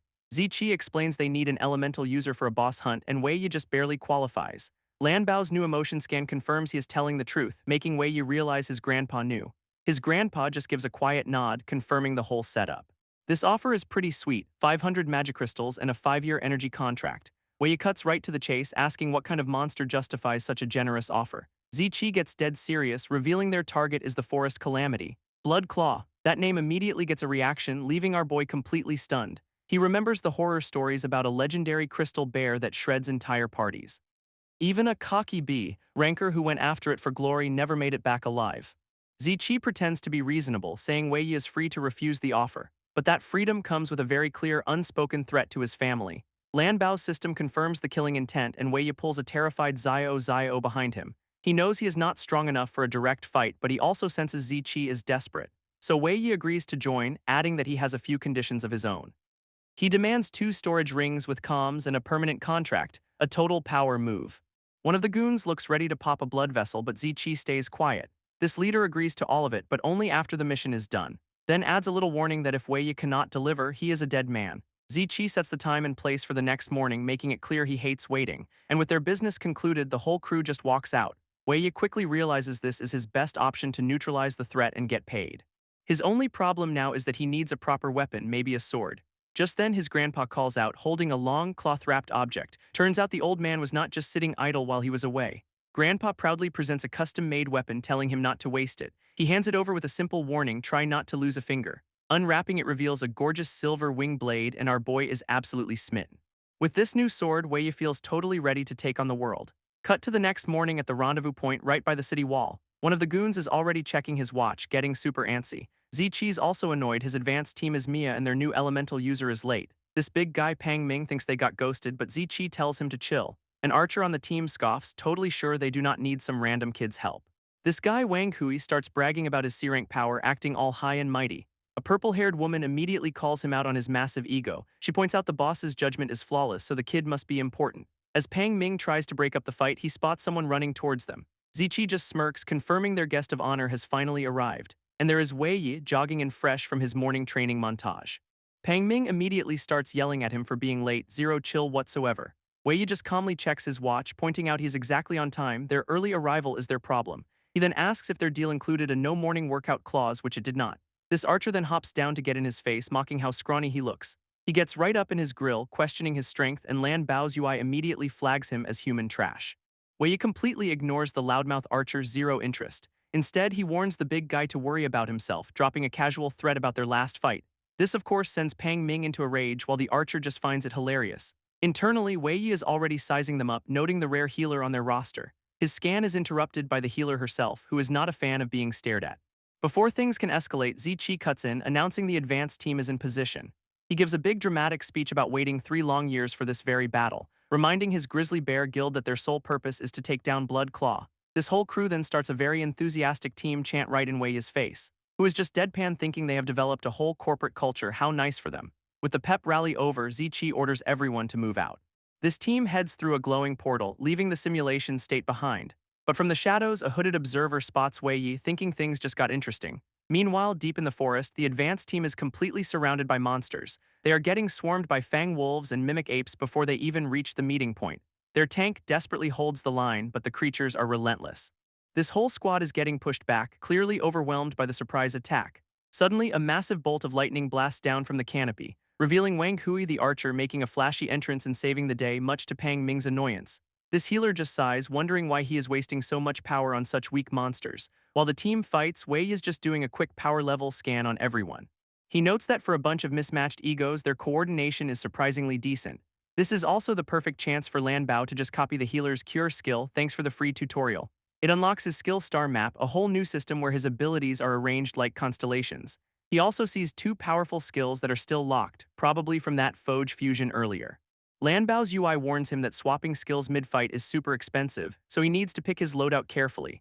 With only 3 slots, he decides on his most reliable offensive and utility moves for now. Trying to scan Zichi is a total no-go, though. The guy is so wary he instantly detects every attempt. This, of course, prompts Pang Ming to start screaming at him for not helping with the trash mobs. Wei Yi just calmly reminds him the contract is for Blood Claw, not their warm-up act. Zichi actually shuts Pang Ming down, telling him to save his energy for the real fight. That move surprises Wei Yi, confirming Zichi's hatred for the boss is all-consuming. Seeing an opening, he asks what their actual reason is for hunting this specific monster. Zichi's answer is chillingly simple, because it deserves to die. He then warns Wei Yi to stop probing and just do his job before he gets into trouble. At that exact moment, a desperate scream for help echoes from up ahead.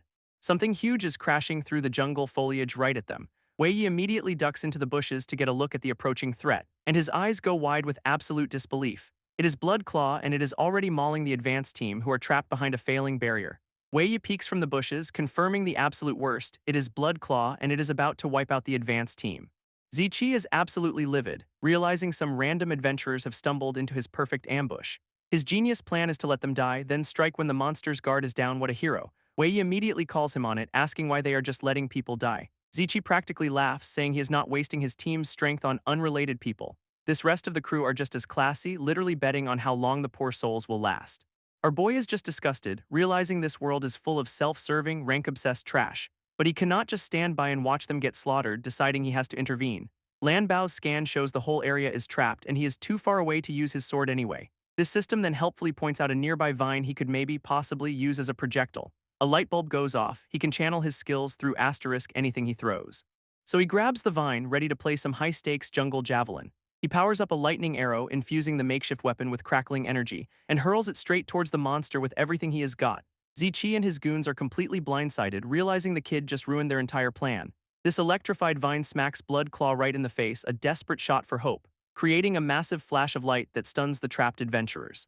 And the result of that epic attack is one very, very angry bear. Well, you cannot believe it, his powerful skill barely even scratched the thing. Someone immediately screams at him for what he has done as a weapon glows with angry energy. Zichi is instantly in Wei's face, dagger to his throat, absolutely furious he acted alone. Wei does not back down, basically calling them cowards and reminding them they still need him. His little speech is cut short because, surprise, the giant murder bear is now charging straight at them. Zichi promises to settle the score later, priorities, you know. With that settled, he barks orders for everyone to get back to the original genius plan. This monster just plows through their preset traps and barriers like they are made of tissue paper. So they move on to phase 2, the big, chunky restraining net cannon. Meanwhile, Wei is already running the numbers, realizing this boss is built different from the last one. Lanbao's scan confirms it. Blood Claw is a pure strength and stamina build, a total meathead. This net fires and actually connects, wrapping the beast up pretty good. And then it just flexes and the super special net pops like a cheap rubber band. Blood Claw follows up with a ground-shattering slam, sending the cannon crew flying. This whole front line is just getting tossed around like ragdolls. This healer quickly directs Pang Ming to go tank the hits while she patches up the newly mangled team members. That bear is not even remotely winded, just roaring for round 2. Pang Ming steps up, planting his massive shield to take the hit. He activates a defensive skill, Heavy Core Ram, basically daring the monster to do its worst. This monster takes the bait, slamming its claw right into the energized shield, which actually works, stunning the beast for a whole 3 seconds, much to Pang Ming's delight. Seeing the opening, Zichi orders the archer to nail its weak spot while it is dazed. Zichi dives in, landing a rapid series of stabs on the dazed monster. His daggers glow with power as he builds up a combo for some true damage, which apparently triggers after exactly 22 consecutive hits. Gotta love the specifics. All while screaming about his 3 years of rage, because this is very, very personal. Wei analyzes the fight, confirming Zichi is B rank but feeling like this is all going a little too smoothly. His focus then shifts to the adventurers he saved, who are stuck in the crossfire with an injury. So he walks over to the healer, asking if she can help the poor guy out. She immediately bites his head off for daring to give her orders. She is a little busy, you know. For a moment, Wei considers just swapping in his own cure skill to get it done. But then she casually flicks a healing spell over anyway, grumbling about how hard her job is. This injured adventurer is completely stunned as the healing energy washes over him. Turns out she is all bark and no bite, just putting on a tough act for the crew. Wei just smirks, realizing you really cannot judge a book by its very prickly cover. He then tells the rescued pair to run for it before the fight gets even uglier. They thank their benefactor profusely and promise to repay the favor someday. With the civilians clear, Wei prepares to finally fulfill his end of the bargain. Meanwhile, Blood Claw is back up and absolutely thrashing the frontline again. Zichi tries to re-engage, but the beast is moving way too erratically now. He cannot land his combo and his normal attacks are doing practically nothing. Realizing they have to break its armor, he glances around, wondering what Wei is even doing. Blood Claw winds up for a massive overhead slam as a system warning screams danger. This monster unleashes a ground-shattering smash, sending Zichi flying. Even Pang Ming gets tossed, his big defensive skill conveniently on cooldown. Its shockwave rips the battlefield apart, catching everyone off guard. And now the bear is officially, unequivocally pissed off. Zichi scrambles back, knowing that AI attack is a team wiper. He realizes they really should not have poked the bear this early, you think. In a flash, Wei zips past him, telling the guild leader to step aside. Zichi immediately freaks out, screaming that charging in now is a death wish. Our boy just declares he is keeping his promise, sword ready for action. Lanbao's UI kicks in, predicting the monster's every move in real time. This archer is absolutely floored that the kid is actually dodging the attacks head-on. From Zichi's perspective, though, he sees something the others do not. He knows Wei's speed boost is not nearly enough to outpace the monster. Blood Claw brings its claw down for the kill with seemingly no escape. This peanut gallery is already writing his obituary, wondering if he is dead yet. Zichi completely loses it, convinced he hired an idiot and doomed them all. This enraged beast roars, crackling with pure destructive energy. When suddenly a flash of blue light appears right in the claw's path, and there is Wei glowing and very much alive, repeating his promise to take responsibility. With a flash, Wei swaps skills midair, activating silver light for the kill. This rest of the team just stares, wondering how the hell he is even alive, let alone flying. Our boy declares it is time to cool the murder bear's temper permanently. He brings his sword down in a massive arc, shattering the monster's defenses instantly. This single, devastating blow carves right through its hardened armor. Zichi's crew absolutely loses their minds, he broke it in one hit. Even the guild leader is sweating, realizing he completely underestimated the kid he hired. Lanbao gives the strike a perfect score, but Wei Yi knows this is not over yet. Bloodclaw is bleeding heavily but already starting to recover, now looking twice as mad. Suddenly, the archer unleashes his own ultimate. Forest of Thorns. Giant thorny vines erupt from the ground, pinning the beast in place. From his perch, the archer declares the real fight starts now that its armor is gone. He orders a full-on assault and the entire team charges the trapped monster. Wei Yi just smirks, letting Lanbao analyze and copy the new skill. Thanks for the demo, dude. Deciding he wants that skill, he agrees to help out just one more time. His blade flashes, adding to the barrage of attacks on the helpless bear. Zichi, finally impressed, unleashes his own venom skill, ready to end this. His poison daggers find their mark, applying a nasty debuff right to its head. This whole team just unloads everything they have in a flurry of strikes. And Bloodclaw just screams, finally feeling the pain of a coordinated beatdown. This archer decides now is the perfect time to lecture Wei Yi on how to properly use lightning arrow. He explains that skills are not just for throwing around, it is about technique, kid. His masterclass shot hits the bear and he is practically begging for a pat on the back. Another teammate immediately starts yelling at Wei Yi for his half-assed attitude, all while the giant, bleeding murder bear is still very much trying to kill them all. Wei Yi's system just copies their skills and he finally gets why Zichi needed him to be the can opener. This healer by Lily saunters over, telling him he did a good job now that the danger's passed. She gets surprisingly wistful and Lanbao's UI flags it as potential affection. Uh-oh. Our boy is just confused by the sudden gossip vibe but decides to roll with it for info. He asks her why this hunt is so personal, but she plays coy, citing guild secrecy. So Wei Yi lays the flattery on thick, calling her the kindest person on this team of winners. It totally works, she blushes and agrees to spill the beans if he promises not to tell. And we get the tragic backstory. Zichi and his younger brother used to smuggle magic-crystal devices, but on their way back from a job, they were ambushed by this very same Bloodclaw. To save his brother, Ziming chose to detonate the entire cargo as a last resort. Zichi was forced to watch the person closest to him sacrifice himself in a massive explosion.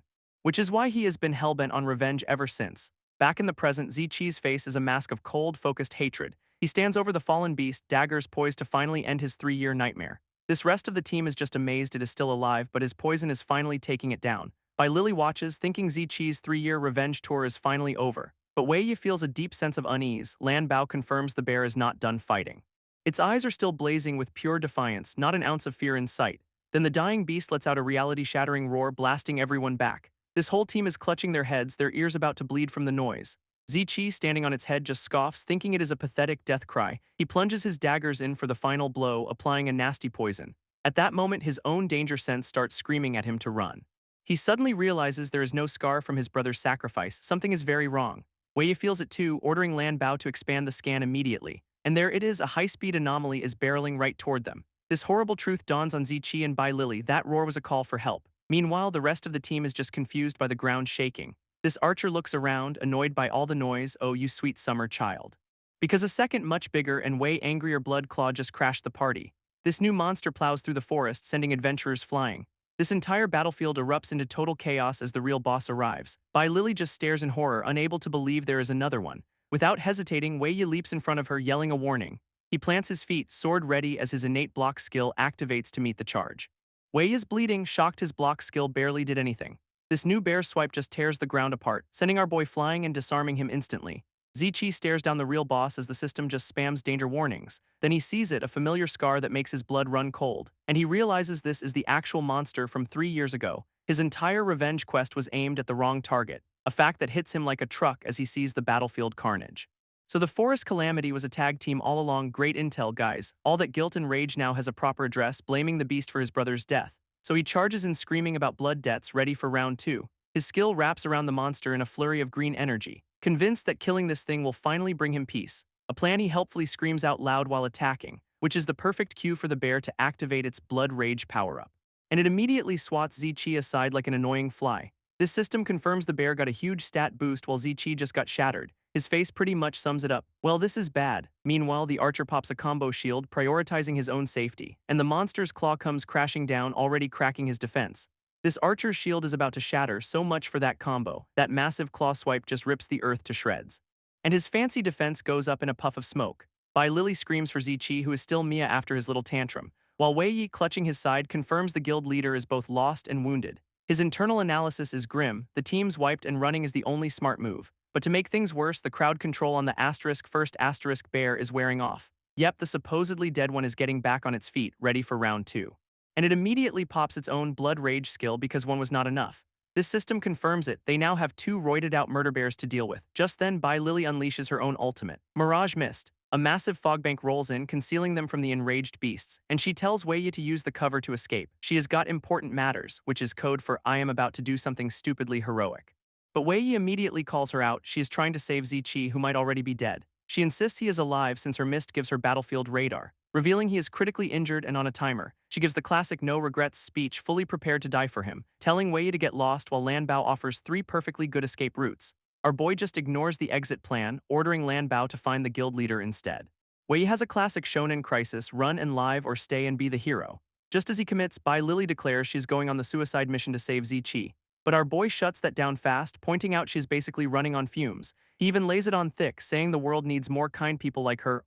Promising to try and save Ziqi, he makes it clear his own life comes first, which she accepts. Lanbao pulls up the stats, confirming one bear is a C8 and the other is a C10 monster, both roided out. So Wei Yi pops a waterlight phantom, using the mist to create a perfect decoy, his plan being to sneak by while the murder bears are distracted by his clone. He is still amazed by the blood rage buff, but annoyed Lanbao is too busy to copy skills. With Ziqi's location pinged, he tries to slip right between the two giant beasts, which one of them immediately notices with a low growl. And suddenly both bears are staring right at him, his invisibility trick totally failing. Lanbao screams a warning that a skill is incoming, as the elder bear unleashes a brutal smash, tearing the ground apart. This blast shreds his phantom skill, leaving him exposed and on cooldown, and he realizes his little scratch is bleeding, so much for sneaking past their sense of smell. Cornered, he is now facing two enraged bears looming over him. So he makes a wild call, asking Lanbao to take over his emotions. Meanwhile, a wounded Lily is powering up some kind of last resort holy attack, bleeding onto the ground as she curses her own powerlessness. Lily is bleeding out, admitting she's got no power left for a self-heal. She struggles to keep the mist up, basically yelling at Wei Yi to hurry his ass up. Elsewhere in the fog, Ziqi is down, his brother's memory shattered in a locket beside him. This guild leader is just a coughing, broken mess against a tree. He recognizes the mist, realizing his revenge quest just got his entire team wiped, and a flashback hits of his loyal crew who were in it for more than just the paycheck. His guilt spirals as he remembers their trust and how he led them all to their deaths. His brother's last words haunt him, a promise to live that he is about to break. So he pulls out a massive magic crystal, deciding to follow his brother's explosive example. This guy's about to detonate a high-density bomb, ready for one last suicidal hurrah. When a hand snatches his, stopping the whole going out in a blaze of glory plan, Ziqi is just completely stunned by the sudden intervention, and it is Wei Yi yanking the device away while asking if he is actively trying to die. Our boy is radiating dark energy, pissed that this is the thanks he gets for a rescue. This shot pulls back, showing Wei Yi has successfully reached the downed guild leader. Ziqi finally recognizes him, demanding to know what the hell he is doing here. Wei Yi just says he is on a delivery mission and maybe put the doomsday device away. Assuming Lily sent him, Ziqi cannot fathom how he got past two roided-out murder bears. Wei Yi's deadpan answer: he used honey cakes to distract them. The look on Ziqi's face is gold. He even explains he got the idea from their own bait strategy because of course he did. Wei Yi explains he literally bribed two roided-out murder bears with honey cakes, but the demonic power he used to sneak past them has some nasty side effects. A corrupting force that is trying to hijack his mind and body. Pushing that aside, he equips a cure skill to patch up the guild leader, which completely blows Ziqi's mind, a fighter with support magic. Our boy just tells him to focus on escaping instead of asking dumb questions. And Ziqi wisely decides not to argue with the kid who has a glowing murder eye. Now that he can move, the guild leader's first priority is getting to Lily, still trying to process how any of this is even happening, while Wei Yi gives him a look that says we are not done here. At that moment, Lily's mirage mist finally disperses, revealing she has been captured by the bigger blood claw. Wei Yi is horrified, his calculations totally failing him. And his rage boils over as Lanbao warns his demonic power is going critical. That dark entity inside him offers a deal, give in for unlimited power, tempting him to just let go and sink into the darkness. Meanwhile, the bear is about to turn Lily into a fine paste, and Ziqi screams her name, knowing he is too far to intervene. He makes a desperate dash as a massive claw swipe descends, and a system window confirms she is shattered, about to take double damage. Just as the claw hits, Wei Yi zips in with a demonic speed boost, snatching her from death's door. He quickly confirms she is just unconscious, a small mercy in this absolute train wreck. Then he just yeets her over to Ziqi, yelling catch, like it is a game of hot potato. Ziqi catches her, completely freaked out by the kid's sudden and terrifying aura. Now it is just Wei Yi standing alone against two giant, roided-out murder bears. So he pops a skill called Numerical Flow, buffing his stats and pulling out a hammer. This bigger bear immediately charges, swinging a claw that could level a building. Our boy just sidesteps it like it is nothing, the ground exploding behind him. With that warm-up out of the way, both bears decide to attack at once, and Wei Yi just gives them this look that says, finally, a real fight. He swaps out his healing skill for something called Heavy Core Armor. which immediately blasts outwards, stunning one of the bears for a solid 3 seconds. Zichi is just losing his mind, recognizing the skill as a high-level tank ability. Wei Yi does not waste a second, leaping up to bash the stunned bear right in the face. Then he swaps skills again asterisk, this time equipping in venom and coating his blade in poison. He drives the poisoned blade right into its chest, hitting it while it is still shattered. That corrupting black poison goes straight for the heart, a pretty direct approach. This toxin erupts instantly, and just like that, the system confirms one blood claw is slain. He gets a massive XP dump, leveling up like crazy as he faces the final boss. Now he is crackling with silver light, his elemental power just shooting through the roof. His stats are still jacked up, elemental power completely off the charts, so he swaps to a lightning arrow, because of course he is an archer now. This last bear throws up a paw, a futile attempt to block the inevitable, but that shattered debuff means the arrow hits for double damage. Using a haste skill, Wei Yi zips right over the exploding beast and swaps back to his hammer for one last decisive bonk. This bear's eyes go wide with pure unadulterated shock, right before that hammer connects with its skull in a flash of light. And that is a wrap. The second blood claw is slain, rocketing him to level 13. Zichi is just staring, trying to figure out if he is watching the same person, because our boy is now radiating pure demon energy with a terrifying grin. Lambo is spamming alerts, the battle is over, but Wei Yi's consciousness has failed, and now the murder-crazed kid is charging straight for Zichi and Lily. Lambo apologizes, initiating some kind of emergency protocol to stop him, as the demonic hand reaches for Wei Yi's own face, making him scream in agony while Zichi just watches, completely bewildered. Inside his mind, the demonic entity tempts him to embrace the slaughter, but Wei Yi finally fights back, telling the squatter to get out of his head. With a final "we will meet again," the demonic power is forcibly shut down, leaving him on his knees. Zichi cautiously asks if he is okay, and Wei Yi says he is fine, while ignoring his still corrupted hand. Wei Yi checks out the demonic corruption, which has now spread across his entire hand, and he decides this particular power-up is way too risky to ever use again. Just then, some random dude with a fur collar pops out, congratulating them on the kill, and then they both spot another person just casually chilling on a tree branch above. This girl is super impressed with Wei Yi's skills, asking what his profession is. Having apparently watched him solo the two giant bears all by himself, Wei Yi recognizes her from the market and tells Lanbao to scan her, but her stats are blocked. In a flash, she vanishes from the branch, his scan confirming the target has moved, reappearing right behind him, with Lanbao noting she is just curious, not hostile. She gets right in his personal space, fascinated by his cursed hand and asking about forbidden skills. And our boy gets flustered, almost blurting out that it is just a nasty side effect. He catches himself, realizing she is using some kind of charm effect to make him talk, which Lanbao confirms is a skill that lowers his vigilance, so that is what felt off before. This fur collar guy tries to play it cool, insisting they are all friends here because he is interested, but he is clearly thinking hard, trying to place this stealthy, black-clad girl, and then he just pulls a glowing knife on her, demanding to know who she is. She admits they might have met before, but she had a different face back then, before holding up a USB drive and casually mentioning the smuggling files she found on his computer. This guy's face drops, he has been completely and utterly busted. So he does the only logical thing and lunges at her with a knife, screaming for the file. She effortlessly blocks his knife, casually asking why he is so quick to violence. And the fur collar guy finally recognizes her, the infamous Black Crow of Black Matter. She just confirms it, making things easier while Wei Yi processes this new codename. Our boy recalls hearing about Black Matter, a notorious underground trading organization. Black Crow insists she is not here to threaten anyone, just to share some interesting data she found. Then she proposes a deal to Zichi for personal reasons, because of course she does. Her offer, she can tell him why the Blood Claws really targeted his team, explaining their route was too perfect to randomly attract a boss unless their equipment was sabotaged. Zichi looks down at the Magicrystal device, a horrifying suspicion dawning on him. She tells him to open a hidden safety valve inside the tech, and what do you know, there is a tiny, glowing microcomponent inside. Apparently, she has found this exact same component in every piece of smuggled Magicrystal cargo. Lanbao's scan confirms it is a signal emitter that attracts monsters, a literal homing beacon for death. Zichi is absolutely seething, realizing his brother's death was not an accident but an assassination. With the truth bomb dropped, Black Crow offers even more information for a price. Her payment is just some materials from the dead bears, but Zichi scoffs, having lost everything. He explains they were forced out of Ringstar City by a powerful figure to begin with. Black Crow points out that going after a top-tier guild leader is basically a suicide mission.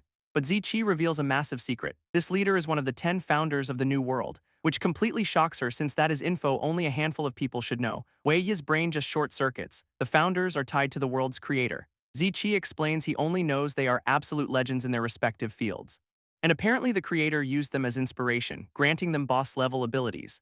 This new info seriously complicates Wei Yi's quest, so he decides to just avoid these VIPs. With his smuggling op busted, the fur collar guy gives up on revenge and just walks away. Now that the drama's over, Zichi turns to Wei Yi and tosses him a reward. Our boy's eyes practically pop out of his head. It is a new, custom-made storage ring. This thing is a whole high-tech glove with comms and camo, a crazy generous gift.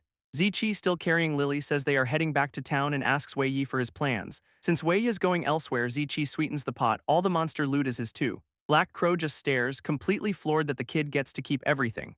At that moment, their tank, Pang Ming, finally stumbles out of the woods. He admits he got knocked out instantly and is just lucky his thick hide saved him. Zichi has just relieved his last surviving teammate is okay, telling him they will go back together. Before they part, he gives Wei Yi a serious warning about using his demonic powers in public. Wei Yi takes the advice while Black Crow mutters about the not-so-subtle jab at her. As his team leaves, Zichi cannot shake the feeling that Kid is going to do something world-shattering. With a final "until we meet again," the groups go their separate ways.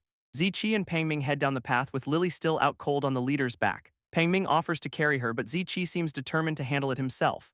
Lily, who is very much awake, gives Pang Ming a death glare for his earlier comment. This big guy is just completely lost, sweating and wondering what he said wrong. Turns out she's been conscious for a while, just playing possum until she recovered. She then asks Zichi if they are really just going to let this whole assassination attempt slide. This problem is way bigger now. Those monster-luring devices are a ticking time bomb for everyone. Zichi realizes their escape from the city was probably a setup all along, part of a much bigger plan. With new resolve, the team vows they will not be played for fools again. Back with our boy, Black Crow makes a business proposition for the bear corpses.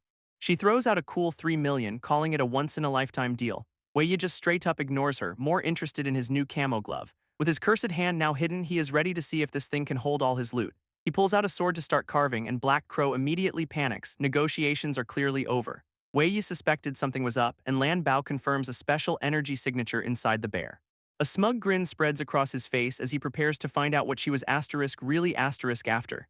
He stabs his sword right into the bear's paw, unleashing a burst of energy, and his eyes go wide with total disbelief at what is inside. It is a massive, glowing, special-grade magic crystal, the ultimate jackpot. Elsewhere, a guy with a monocle and a very questionable bow tie discusses top-secret info. He is grilling some hooded dude called Mr. 11 about seeing a missing person named Dusha. Another man presses Mr. 11 for answers, sensing he is hiding something important. Elsewhere, our boy is undercover as Mr. 11, and his secret deal is already hitting a snag. He is in some high-class joint, surrounded by suits and looking extremely out of place. This guy in charge, sporting a monocle and a truly tragic rainbow bow tie, has to take a call, leaving Wei Yi alone with 2 bodyguards who look like they could bench press a truck. He grips his weapon, deciding his only option is to fight his way out of this mess.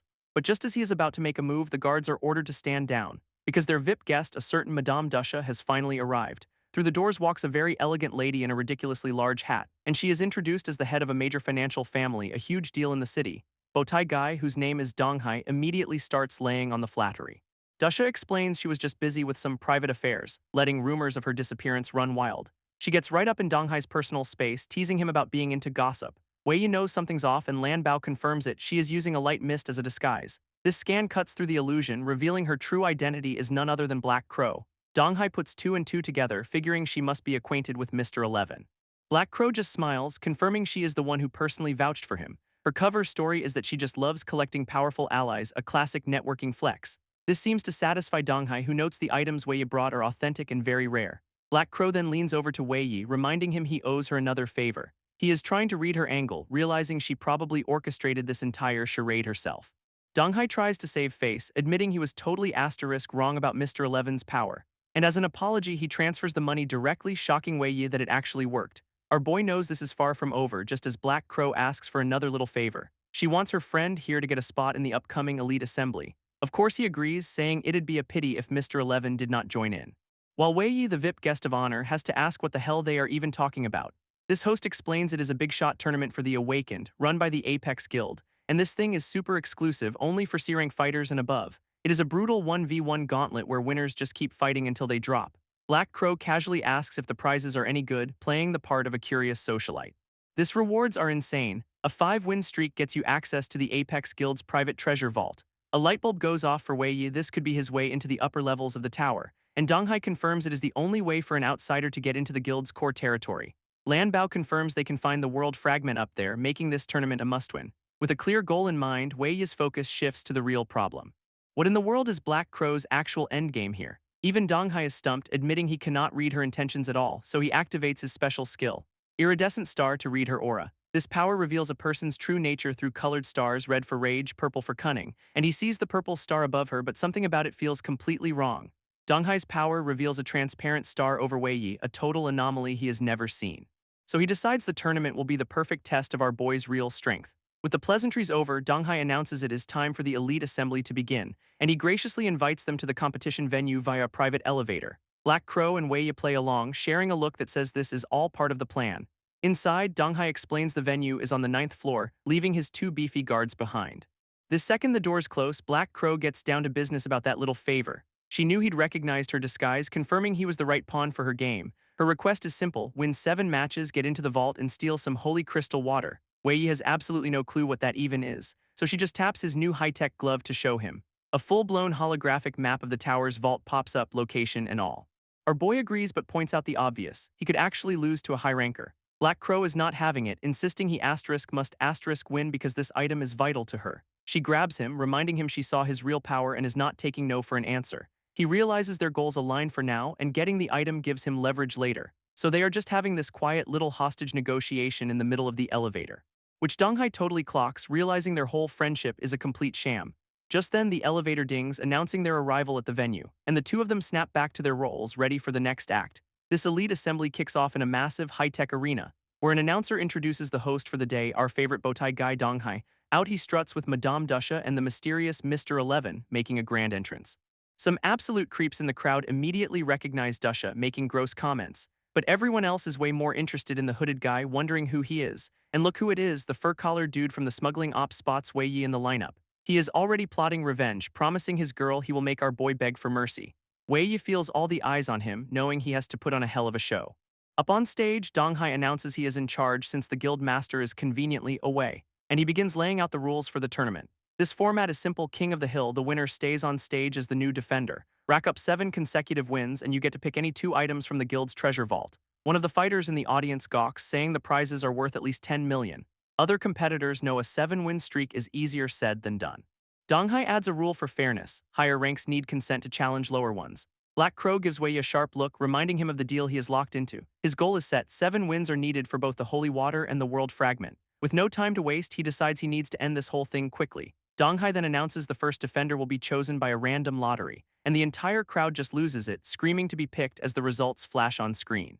This first matchup is set: our boy 11 versus some C2 ranker named Zai Jin. In the crowd, everyone's baffled by this mystery man, but Black Crow is just thrilled he is up first. Wei Yi knows this is a setup, but hey, it plays right into his hands. From his VIP seat, Donghai smirks, ready to see what this kid is really made of. A new announcer takes the stage while Donghai retreats to watch from the lounge.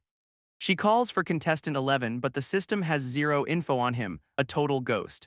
Stepping forward, Wei Yi decides to handle his own introduction. A quick skill swap equips Light Mist for the perfect disguise. Dropping the hood reveals a new face and a fake C1 rank, time to shake things up. Black Crow is absolutely floored, wondering when the hell he learned an appearance-altering skill. He is now a total stranger with white hair, ready to fight under this new identity. His opponent, Gale Shadow Chai Jin, makes a dramatic leap into the arena. This guy activates his Wind Cloud step, all cocky and ready to show off his speed. Our boy checks with Lambo, who confirms they can counter it just as the match begins. Chai Jin zips around trying to be unpredictable, but Wei Yi plans to end this in a heartbeat. Thanks to Lambo, he has already analyzed and adapted to this guy's entire moveset. This system gives him a perfect heads-up on the incoming attack, letting him sidestep effortlessly and land a clean slash across the guy's back.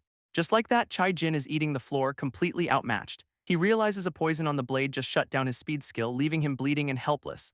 Wei Yi gives the guy a simple choice: yield or die, a very merciful offer, really. In the crowd, everyone's losing their minds over the one-shot victory, but our boy just smirks, knowing the poison on his blade did all the heavy lifting.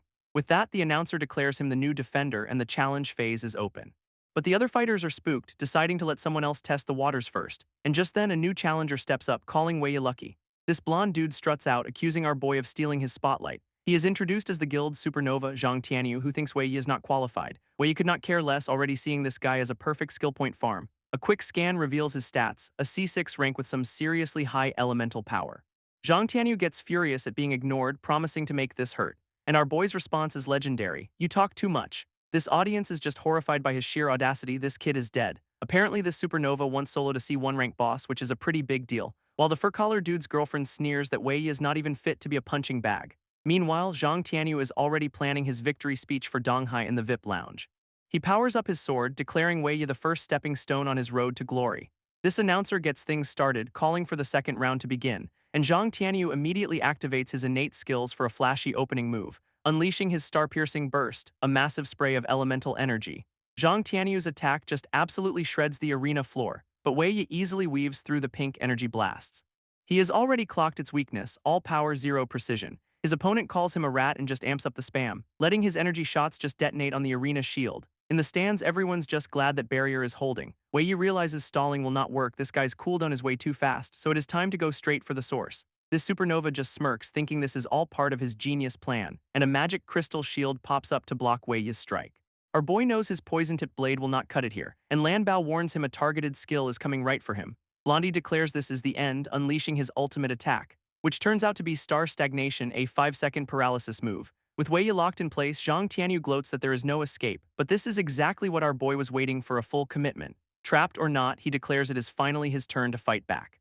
Just as a massive energy blast engulfs his position, his opponent laughs, sure he has just melted Wei Yi down to the bone, but the crowd notices something's off, that attack hit nothing at all. This attack hits nothing but a watery illusion, and Zhang Tianyu's brain just short-circuits trying to figure out the skill type. Wei Yi pops up right behind him, ready to end this little misunderstanding, shattering that genius crystal shield with a single clean strike. Blondie tries to sound tough, but Wei Yi is already past the point of caring. A quick kick sends the supernova flying across the stage, right into the waiting mouth of a giant worm monster that just erupted from the floor. Inside, our boy Zhang finally realizes he is fighting a dual-class user. A bit late for that, buddy. Wei Yi lands on top, declaring that all bets are officially off. So Zhang Tianyu pulls the "My Guild Will Avenge Me" card, which Wei Yi finds hilarious. He follows up with a solid sword smack to the face, and proceeds to just juggle the guy around the arena like a hacky sack. This beatdown ends with Zhang Tianyu getting slammed into the concrete, which makes his girlfriend in the stands absolutely lose her mind, while the rest of the crowd just gawks at the sheer power on display. And there he is, Mr. Supernova, knocked out cold with a face full of floor. Wei Yi calls it a lesson, deciding not to actually kill him and start a war. Turns out Lanbao helped him dodge the paralysis, and even better, he just copied all of Blondie's skills.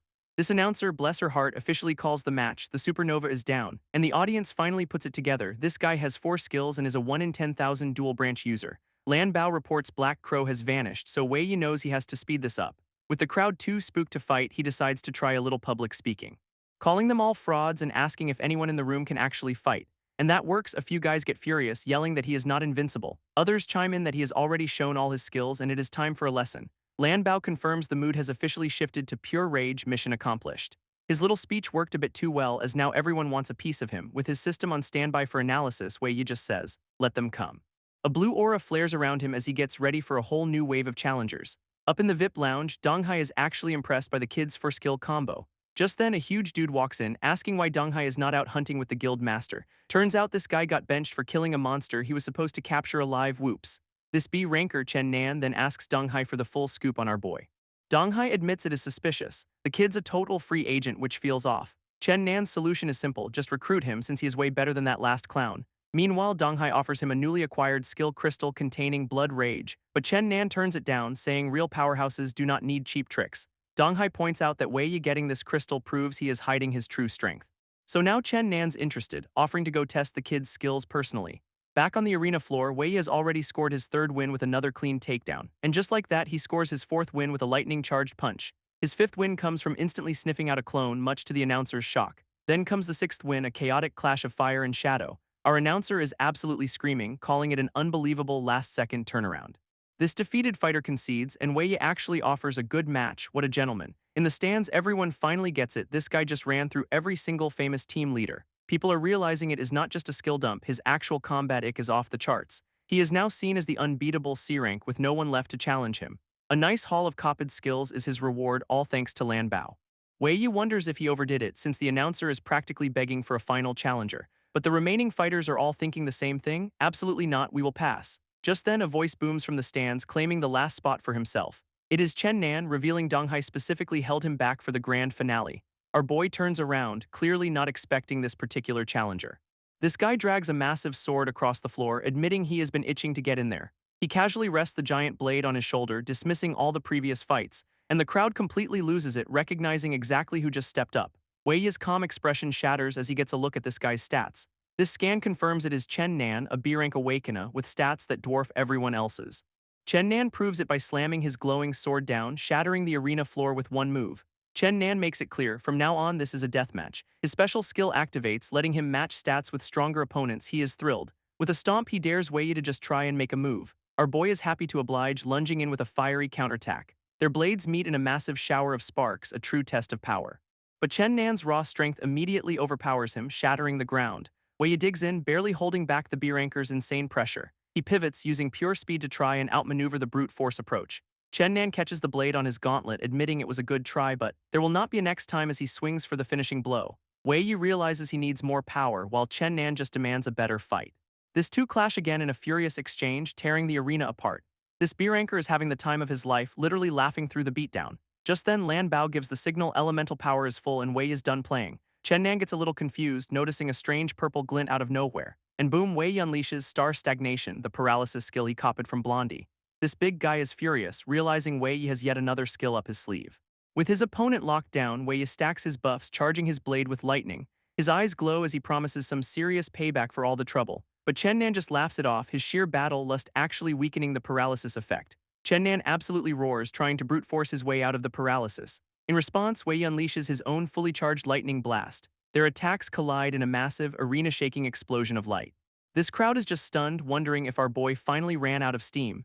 Everyone scrambles to see through the smoke, desperate to know who is still standing. And as the dust clears, Wei Yi is on one knee while Chen Nan is still up. This audience immediately writes our boy off because of course they do. But one sharp-eyed spectator points out the beer anchor is actually wounded. Sure enough, Chen Nan is sporting a nasty gash right across his chest. Meanwhile, Wei Yi is completely drained, suffering from total elemental exhaustion. He confirms he won, but one of his key skills is now offline for a while. Suddenly, Chen Nan is right behind him, admitting the kid's got some serious skills. Wei Yi is floored that this guy is still standing after taking his ultimate attack head-on. Instead of a finishing blow, Chen Nan just starts celebrating. He is having the time of his life. This announcer, completely lost, just declares Wei Yi the winner based on the first blood rule. With that, he has officially got a 7-win streak, and Chen Nan asks for the prize. Wei Yi hands over that blood rage crystal, which Chen Nan clearly does not want. This big lug is just worried about getting an earful from his guild master for losing it. Our boy immediately puts Lan Bao on analysis duty for the crystal's energy signature. With business settled, he asks about his real prize, access to the treasure vault. A guild member tells Wei Yi that Donghai is waiting for him at the treasure vault, so they head off down a very sterile, high-tech hallway. On the way, Chen Nan starts fishing for info on that paralysis skill he copied from Blondie. He even guesses Wei Yi has a copy ability, comparing it to some monster he fought once. Chen Nan is so proud of himself for solving the mystery, while Wei Yi just wants his prize. This big guy just gives a smug thumbs up, telling him to be patient. But Wei Yi rightly points out this does not look like the elevator to the prize room. Turns out the vault has a special entrance, and Chen Nan whips out a fancy keycard. His identity gets confirmed, and a massive warp channel just rips open in the wall, revealing a swirling blue vortex of pure energy. Wei Yi instantly recognizes it as a teleportation gate, which surprises Chen Nan. This is just a small-scale version, though only the guild leader gets to use the big ones. Apparently, this kind of tech was purely theoretical before the world changed. Our boy is stunned, wondering just how far ahead the Apex Guild really is. Chen Nan tells him to hurry it up since the portal's only open for 30 seconds. Just then, Lan Bao gives him the green light to proceed. This little bot is being cryptic, saying it is better if he experiences what is next firsthand. Wei Yi steps forward, ready to risk it all for that world fragment. He plunges into the warp, tumbling through a chaotic stream of energy and glimpses of other floors. This thing is basically a high-speed interdimensional water slide through the tower. He tumbles out of the portal into a massive high-tech chamber. His senses immediately lock onto a huge energy source, that giant sphere. This sheer power flowing through the place is absolutely staggering. And Lan Bao confirms it. The sphere is resonating with the world fragment they need. Wei Yi stumbles out the other side, and Chen Nan's already roasting him for his travel sickness. Our boy just brushes it off, asking where the heck they have ended up. Donghai, ever the showman, welcomes him to the Apex Guild's treasure vault. This place is just loaded with insane monster parts sitting on display. We are talking super alloys, essence crystals, legendary weapons, the works. Apparently, the vault is so big they need floating platforms to get around. Wei Yi is floored, realizing the guild's wealth could rival an entire country's. Their little tour group finally arrives at the correct section. Donghai points to a glowing pedestal, asking if this is the prize he is after. It is a B++ rank holy crystal stone looking all shiny and important. This real prize is the water it produces, which can cure diseases, and Donghai totally called it. Wei Yi remembers Black Crow only wanted the water, but now he is worried she has gone AWOL. Asked if he is satisfied, our boy plays it cool with a simple not bad. And here it is, Donghai finally makes his pitch, asking him to join the Apex Guild. Wei Yi puts it all together. The whole tournament was just a fancy recruitment drive. To sweeten the pot, Donghai offers 2 extra prizes, but Wei Yi knows joining is way too dangerous. Chen Nan tries the hard sell, promising endless sparring if Wei Yi just signs on the dotted line. But our boy shuts him down cold, choosing freedom over a guild leash, and Chen Nan is speechless. Donghai jumps in with the smooth talk, reminding him people would kill for this opportunity. Wei just walks off to claim his other prizes, leaving the recruitment team hanging. Both of them are left standing there in a truly spectacular, awkward silence. Chen Nan asks if Dong Hai saw anything special, but the guild leader just says nothing. Turns out his eye of true sight completely failed, meaning Wei's anti-scan game is just that good. And this rank eyeball is supposed to see through any disguise, so yeah, that is a big deal. Chen Nan's brilliant idea is to just kidnap and interrogate him as a potential spy. Dong Hai, however, is worried about the guild's precious reputation if they are wrong. His plan is to just keep Wei close until the real guild master gets back to decide. Meanwhile, Lambo confirms it blocked their scan, and Wei smirks about his fake. This real problem is getting that access pass to the warp channel where the fragment is hidden. While browsing the vault, he starts looking for an item to solve this little theft problem. He spots a skill crystal for Star Prayer, which seems like a perfect fit for his plans. But as he is checking it out, something else in a nearby case starts to rumble. A close-up reveals a pulsating, glowing rock-heart thing, clearly reacting to his presence. Outside, Chen Nan is getting impatient, while Dong Hai is perfectly happy to stall for time. Wei Yi finally emerges, and they are practically begging to know what he picked. He holds up some elemental senzu beans, a total misdirect to hide his real prize. Chen Nan is absolutely floored, thinking Wei Yi wasted a golden ticket on some magic beans. Dong Hai smoothly tries to escort him out, using a fake appointment as a stalling tactic. But our boy stops them, asking for one small favor, a closer look at that warp channel pass. This big guy is just confused, like, dude, you literally just saw me use it. Wei Yi lays it on thick, feigning interest in the card's activation technology. He plays the part of a humble tech enthusiast, just hoping to satisfy his curiosity. Dong Hai agrees, but not without another recruitment jab about how he'd have his own if he just joined. While handing it over, he gives a subtle warning about the tower's internal security. Lan Bao gets an instant scan, confirming the prerequisites for his new skill are officially met. After a quick glance, Wei hands the card back, leaving his hosts completely baffled. And just then, a massive explosion rips through the vault from above. Both guild leaders are caught completely off guard, demanding to know what is happening. Alarms blare about a containment failure as the entire structure starts to crumble. They are all forced to scramble for their lives as platforms and debris rain down. Chen Nan literally carries Dong Hai to safety, who is screaming about who is behind the attack. In the chaos, he even yells at Wei Yi to watch his own back. Wei Yi just smirks, pops an energy bean, and realizes this party crasher just created his perfect opportunity. Amidst the destruction, another mysterious figure is spotted falling through the wreckage. Lan Bao warns him the warp channel is destabilizing. It is now or never. He activates Star Prayer, targeting Chen Nan's access pass with a 100% success rate to swap it. This swap is a success. Our boy now holds Chen Nan's access pass. With no time to waste, he sprints to the warp channel controls. He leaps straight into the unstable portal, completely ignoring the system's frantic warnings. And just like that, the gate shuts down right behind him, leaving Chen Nan and Dong Hai to find the portal active and their prize winner gone. Dong Hai connects the dots, realizing something on the 26th floor is in danger. At that exact moment, Chen Nan realizes his access pass is missing. Perfect timing, my dude. Dong Hai's card gets a big fat activation failed, since the power's out for 30 minutes.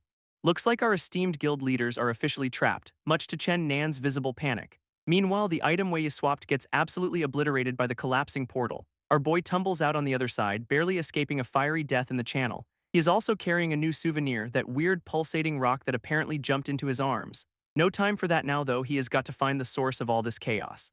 Through the burning wreckage he goes, heading deeper into the disaster zone. Up ahead, he spots some commotion and ducks behind a pillar to get a better look. A huge door is completely melted open with some kind of water monster oozing through. An old man in a water bubble is yelling at some trapped suits, accusing a traitor named Li Mao. But from the shadows, a new voice says they have got the wrong person, though he is open to a deal. Wei Yi's vision cuts through the haze, revealing the true culprit holding the black sphere. It is some kid holding a hostage, demanding 10 billion for the sphere, so this was all just a glorified shakedown. So a little while ago, a research team leader is getting ticked off waiting for some guy named Li Mao. This leader, Jia Li, shows off his stellar management skills by threatening to fire everyone. In strolls Li Mao, waving cheerfully with absolutely zero read on the room. This boss immediately gives him a smack, screaming about hiring an idiot assistant. With a final threat of termination, the boss stomps off, peak workplace morale right there. Except psych, it is a disguise, and some mystery woman is smirking because her infiltration is a success. Turns out she got this gig by knocking out the real Li Mao, all to get close to the black sphere. She is after the sphere to get leverage, cure her mom with that crystal water, and finally buy her freedom. And just like Wei Yi, the whole team steps into a swirling blue teleportation gate. On the other side, our infiltrator is marveling at the high-tech teleportation, trying to keep her cool. Their path is immediately blocked by an old dude with a wild mustache who yells, "You again." This guy, Jia Zifeng, is the guardian of the black sphere, and he is shutting them down hard. So the boss tries a little light bribery, calling the guardian's second uncle and offering a pricey bracelet. This infiltrator recognizes him from her intel, a core member she was specifically warned about. And what do you know, the bribe works, the uncle accepts, citing guild research as his excuse. With the bribe accepted, the Guardian leads them down the hall. He leads them deeper into the facility through another impossibly huge, high-tech hallway. This team leader keeps kissing up, complaining about a rival and needing sphere data to one-up him. His uncle shuts him down, saying he does not care about office politics, just do not cause trouble, and right after promising not to cause trouble, he secretly activates some kind of device. Our infiltrator is absolutely floored, realizing what kind of tech they are hiding down here. She is thinking this secret weapon has the power to rival in a rancor. Her new boss immediately starts screaming at Zio Lee to get a move on. Down the impossibly huge, sterile corridor they go, following the mustached Guardian, and her jaw just completely hits the floor at the sight of the main chamber. Because there it is, the black sphere, floating in a massive containment unit. This thing apparently generates a unique magnetic field that warps reality around it. It forces magic crystals into a three-phase transformation to unleash their latent energy. This team leader is drooling over the research, but his uncle just tells him to get to work. So he starts barking orders, assigning his other researchers to analyze the field. Then he dumps an entire textbook's worth of analysis on our girl in disguise. Both of them stare her down when she hesitates, peak workplace morale right there. She immediately scurries off to her terminal like a good little employee. Except her internal monologue is basically, I am bad with numbers, but I am an expert at breaking things. And just like that, the whole containment unit starts sparking and going haywire. Her boss remains completely oblivious, praising the optimal energy readings on his tablet. He even tells his uncle it is totally safe, bragging that his simulations are foolproof, which is the universal signal for a catastrophic pressure failure, of course. This boss freaks out, demanding to know where those safety protocols he just asked for are. But his team points out the bigger problem. The magnetic field is failing and Li Mao is gone. Back in the lab, the containment unit absolutely erupts in a fiery explosion. But the old Guardian pops a black tortoise shield, protecting the whole team from the blast. This boss is having a full-blown meltdown, screaming for a fix. His uncle's brilliant idea is to shunt the unstable energy to the floor directly below them. And with that, a massive wave of raw power is redirected downwards, which explains the catastrophic explosion that just ripped through the 24th floor vault. Alarms scream about a system overload as the black sphere's power supply is cut, and our infiltrator, now in a proper thief getup, swoops in to steal the sphere. This Guardian and the boss just stare in shock, demanding to know who he is. This guy just gloats that he has snagged the tower's energy core, mission accomplished. In response, the Guardian summons a massive ice dragon ready to freeze the thief solid, but the thief easily dodges, taunting that the attack cannot even touch him. He is swinging toward the exit, thinking he is already home free, until a bullet zips right past his glasses. It is his former boss, Jia Li, who is not about to let his assistant get away. He is absolutely livid, accusing Zio Li of betrayal and trying to steal his glory. At the same time, the Guardian unleashes a spectral tiger to mess with the thief's mind. This thief realizes the tiger is inside him. It is a nasty control skill, but he just laughs it off, asking why he'd stick around for New Year's and tosses a parting gift. That gift is a high-explosive magma bomb, and the Guardian is not amused. This Guardian's bubble shields barely hold against the massive explosion, sending the thief flying, and we are back to the present with the thief cornered and the room still burning around him. He is paralyzed by a dream entry skill, hoping his one last flash step can get him out of this. From his perch, the old man demands to know who this traitor Li Mao is working for. This kid just smirks, offering to sell the sphere back for a cool 10 billion, what a negotiator. This Guardian is not having it, gloating that his mind control skill has the thief completely trapped. But the thief reveals a loophole. An attack can break the spell, so he drops the price to 9 billion. His whole plan is to bluff about having a partner to create an opening. This old man calls him on it since the warp channel is down and nobody else can get in. Except Jia Li suddenly screams that the kid's telling the truth, because 3 intruders are actually on their way down the hall. Our little thief is just as stunned as everyone else. His bluff accidentally came true. Unfazed, the Guardian summons his ice dragon, boasting he can handle 10 intruders, let alone 3. His dragon smashes right through them, shattering the intruders into ice. Turns out they were just clones, and in the confusion, the thief has completely vanished. This Guardian is absolutely livid, screaming that he will not let the trickster escape. Suddenly, a cloaked rescuer grabs the thief and whisks him away at impossible speed. This kid is floored, recognizing a super rare group invisibility skill at work. And the rescuer is Wei Yi, who says fate brought them together so he could borrow the black sphere. He then gets right down to business, demanding the kid just hand it over. This thief is floored that Wei Yi knows about the black sphere, accusing him of being a rival. So Wei Yi offers a simple deal, the sphere for her freedom, which she immediately rejects. She counters that he has to get her out first asterisk since the sphere is her only leverage, but his little AI detects she is bluffing, so Wei Yi just threatens to hand her back to the guild. At the same time, the Guardian's nightmare skill is intensifying, causing Wei Yi to flinch in pain. This thief is not immune either, collapsing as the invisibility effect finally gives out. He tries to negotiate for literally any other prize, but she is completely fixated on the sphere, making him realize just how desperate she is. Finally, she caves, offering a magical contract that will injure whoever breaks their new deal. With the agreement made, they are left alone in the stark white laboratory. Wei decides to just stash his new unconscious partner somewhere safe for the time being. He finally gets a good look at his haul, the black sphere and that weird world fragment rock. His AI warns him not to absorb the fragment yet and that they need to leave before they are caught. Now all that is left is to find the exit, which is apparently through several meters of solid concrete wall. A floor plan confirms it. The only way out is an elevator shaft on the other side. Wei gives her one of her own magma bombs and the coordinates to a safe house. Then he basically tells her getting down the shaft is her problem, so try not to die. She worries about an unknown them showing up just as the nightmare skill knocks her out. And Wei realizes her last words before passing out were a very, very bad omen. Wei's only exit is a concrete wall and his best plan is a magma bomb that might blow back on him. Before any self-destructive demolition, he remembers his weird new pet rock. He asks the little guy to hide in his storage ring and it gives two happy little shakes. Turns out the egg understands speech and has a top-tier stealth skill. What a lucky find. Just then, his AI screams a warning about an incoming fatal thrust. Because a giant robot sword is about to slice him in half, he barely dodges as the blade smashes the floor right where he was standing. But a horizontal slash is already swinging his way, no time to breathe. Our boy ducks under the massive blade, a hair's breadth from getting decapitated. This tip still grazes his shoulder, drawing blood from the near miss. That attack cut through the wall like butter, and he knows a direct hit would have been the end. A massive mech has him locked on, its only directive being terminate. His AI confirms it is an rank sword bearer, so yeah, he is in a bit of trouble. Meanwhile, back upstairs, the Guardian has frozen two of the researchers solid. He calmly tells his nephew it is just a precaution so they do not see things they should not. Jia Li is freaking out, wondering how an AI is still active after the creation project supposedly wiped them all out.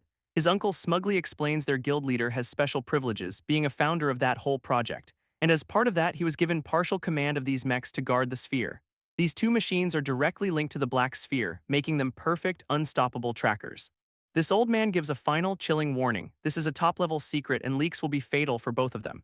This Guardian's tracker locks on, smugly announcing it is time to close the net. From his hiding spot, Wei sees the two giant mechs have cornered his unconscious partner. But then the robots pivot, locking onto him. Guess the sphere is a bit of a beacon. He is completely out of juice, knowing he is dead meat against two rank mechs. Just in time, his little AI buddy pops up with a solution, always a good sign. Lambo tells him to just chill for a sec while it does some aggressive at work, and boom, data sync complete, the AI just jacked the highest authority clearance. Wei is absolutely stunned that hijacking two death machines was apparently that simple, so he channels his inner tech god, commanding his new toys to stand down. The sword bearers immediately kneel, paying their respects like loyal subjects. Well, that is a new look. Now flanked by his giant metal minions, he asks his AI how the hell it did that. Turns out their security was just a cheap knockoff of his eyes system, easy to override. Since he has them, might as well use them. He orders the mechs to carve him an exit. His new bodyguards raise their swords in perfect sync to demolish the wall. And they slice right through the floor, creating a brand new, very large doorway. Wei is pretty impressed, admitting these rank mechs are the real deal. Of course, the old Guardian shows up right then, taunting the little rat he has trapped. Our boy just smirks back, welcoming them to the party. This Guardian is having a full-on system error, screaming about why his commands are not working. Wei casually asks if he'd like to try his asterisk authority instead, total power move. Wei's eyes glow, ordering his new mech to purge all threats. This sword bearer immediately leaps forward, ready to obey its new master. In response, the old Guardian pops his black tortoise shield for protection. Jia Li is absolutely panicking while his uncle just screams at him to call for backup. His uncle knows if the guild master finds out about the sphere, they are both dead. This old Guardian is just seething with rage, his perfect plan is in shambles. And that rank mech just smashes right through his precious shield like it is nothing. Now the two of them are just helpless little dolls in the mech's giant hand. It carries them over to the edge of a ridiculously deep elevator shaft. Meanwhile, Wei is looking down, realizing he needs a special skill to survive this drop. His AI warns him another power-up will wreck his organs, but he is all in for the escape. He orders his other new toy to act as a shield for the descent, and it salutes.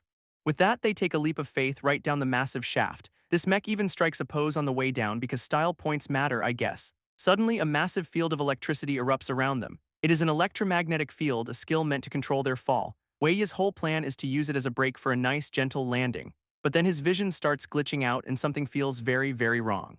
He realizes everything's frozen. He has been pulled out of physical space entirely. Wei calls for his AI but gets nothing. He is totally alone in this weird, glitchy void. Wei is trapped in a digital hellscape, alarms blaring everywhere. He realizes he is not alone. He is facing a sentient data entity. A giant golden cat god of a program demands to know how he stole its mech. It is pissed that it cannot read his data, a major tech support issue. So its new plan is to just crush him until his secrets pop out. Inside, his protective bubble is fading fast, which is not exactly reassuring.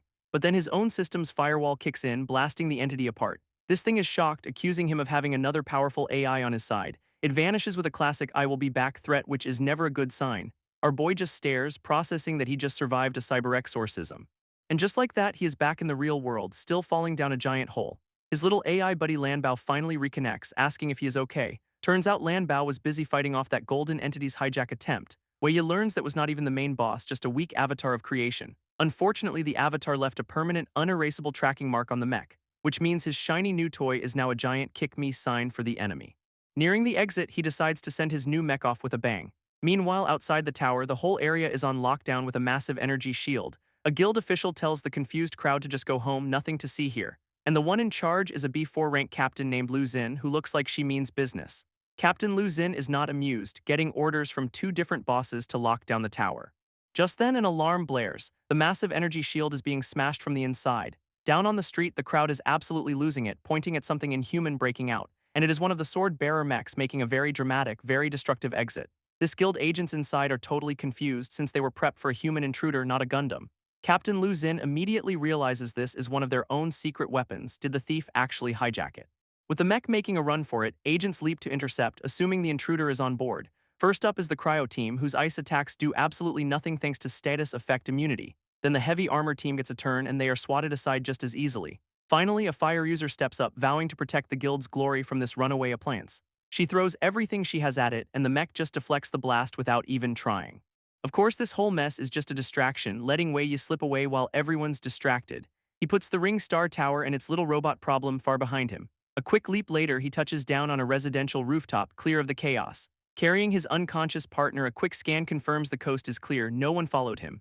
This was the whole plan. The mech was a decoy, ordered to cause maximum damage and fight back.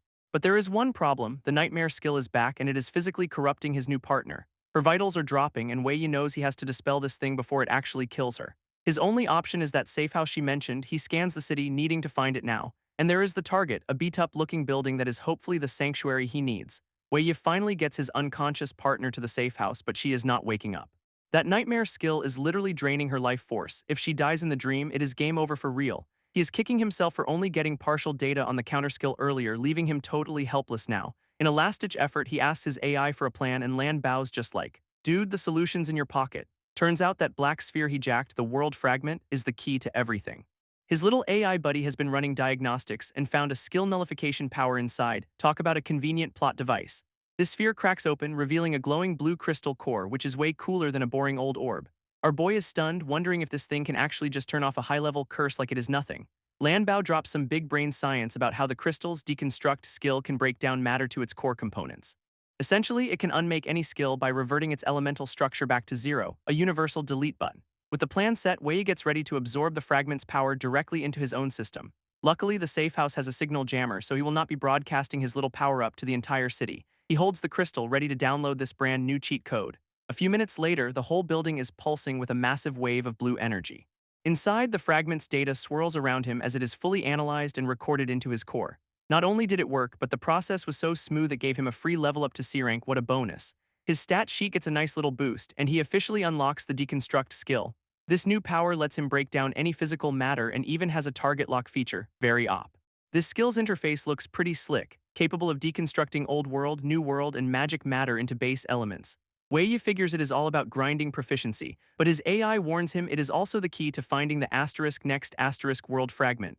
Lanbao drops a bombshell. Absorbing the fragment also unlocked data on more fragments. Apparently, leveling up deconstruct literally generates new ones, and the AI already knows where two are. But that is a problem for later because his partner's nightmare curse is going critical. This purple corruption is spreading like wildfire, and he has got seconds before it is too late. With no other choice, Wei decides to test drive his brand new deconstruct skill. His system locks on, identifying the curse as the White Tiger's Dream Devourer. Sounds friendly. Just as he is about to delete it, the nightmare yanks him into its own mental space. Inside, he finds his partner chained up, about to be devoured by a giant spectral tiger. Wei is completely unfazed, calling the dream domain's true form absolutely disgusting. This giant purple tiger roars and lunges straight for him, ready to pounce. It towers over him, all teeth and claws, but our boy just scoffs at the display. He just holds up his hand, glowing with power, and tells it, "You picked the wrong guy." And then he unleashes a massive deconstruct beam right in its face. This nightmare tiger starts dissolving, its energy form being ripped apart at the seams. Wei gives the final command with zero emotion: vanish completely. This entire dream world swirls down the drain around him as he just stands there, waving goodbye. As the curse shatters, it breaks into mirror shards, showing his partner's stolen memories. He realizes the nightmare was literally eating her memories this whole time. With the curse broken, his partner is finally freed from her chains, falling through the void, and Wei Yi is right there to catch her as she falls, finally safe. Back in the real world, Wei Yi is still holding his partner up. He is analyzing a memory fragment from the curse, learning about her tragic past. Suddenly, her desperation to infiltrate the guild makes a whole lot more sense, and he has a rare moment of empathy. Even annoying people have sob stories. Just then, his partner starts to stir, finally waking up from her ordeal. Her first words are complaints about a sore neck, priorities, you know. Wei Yi just tells her to get up, his arm is getting tired from playing hero. She immediately jumps back, accusing him of being a creep while she was unconscious. A moment later, she realizes the nightmare curse is gone, asking if he dispelled it. He hits her with some great sarcasm before she demands the holy crystal water they agreed on. But Wei Yi is not done. He needs some answers before handing anything over. Dropping a bombshell, he asks if she needs it to save her comatose mother. She is absolutely floored, demanding to know how he got that intel. He explains it is about knowing who has leverage, but she just sees it as a threat.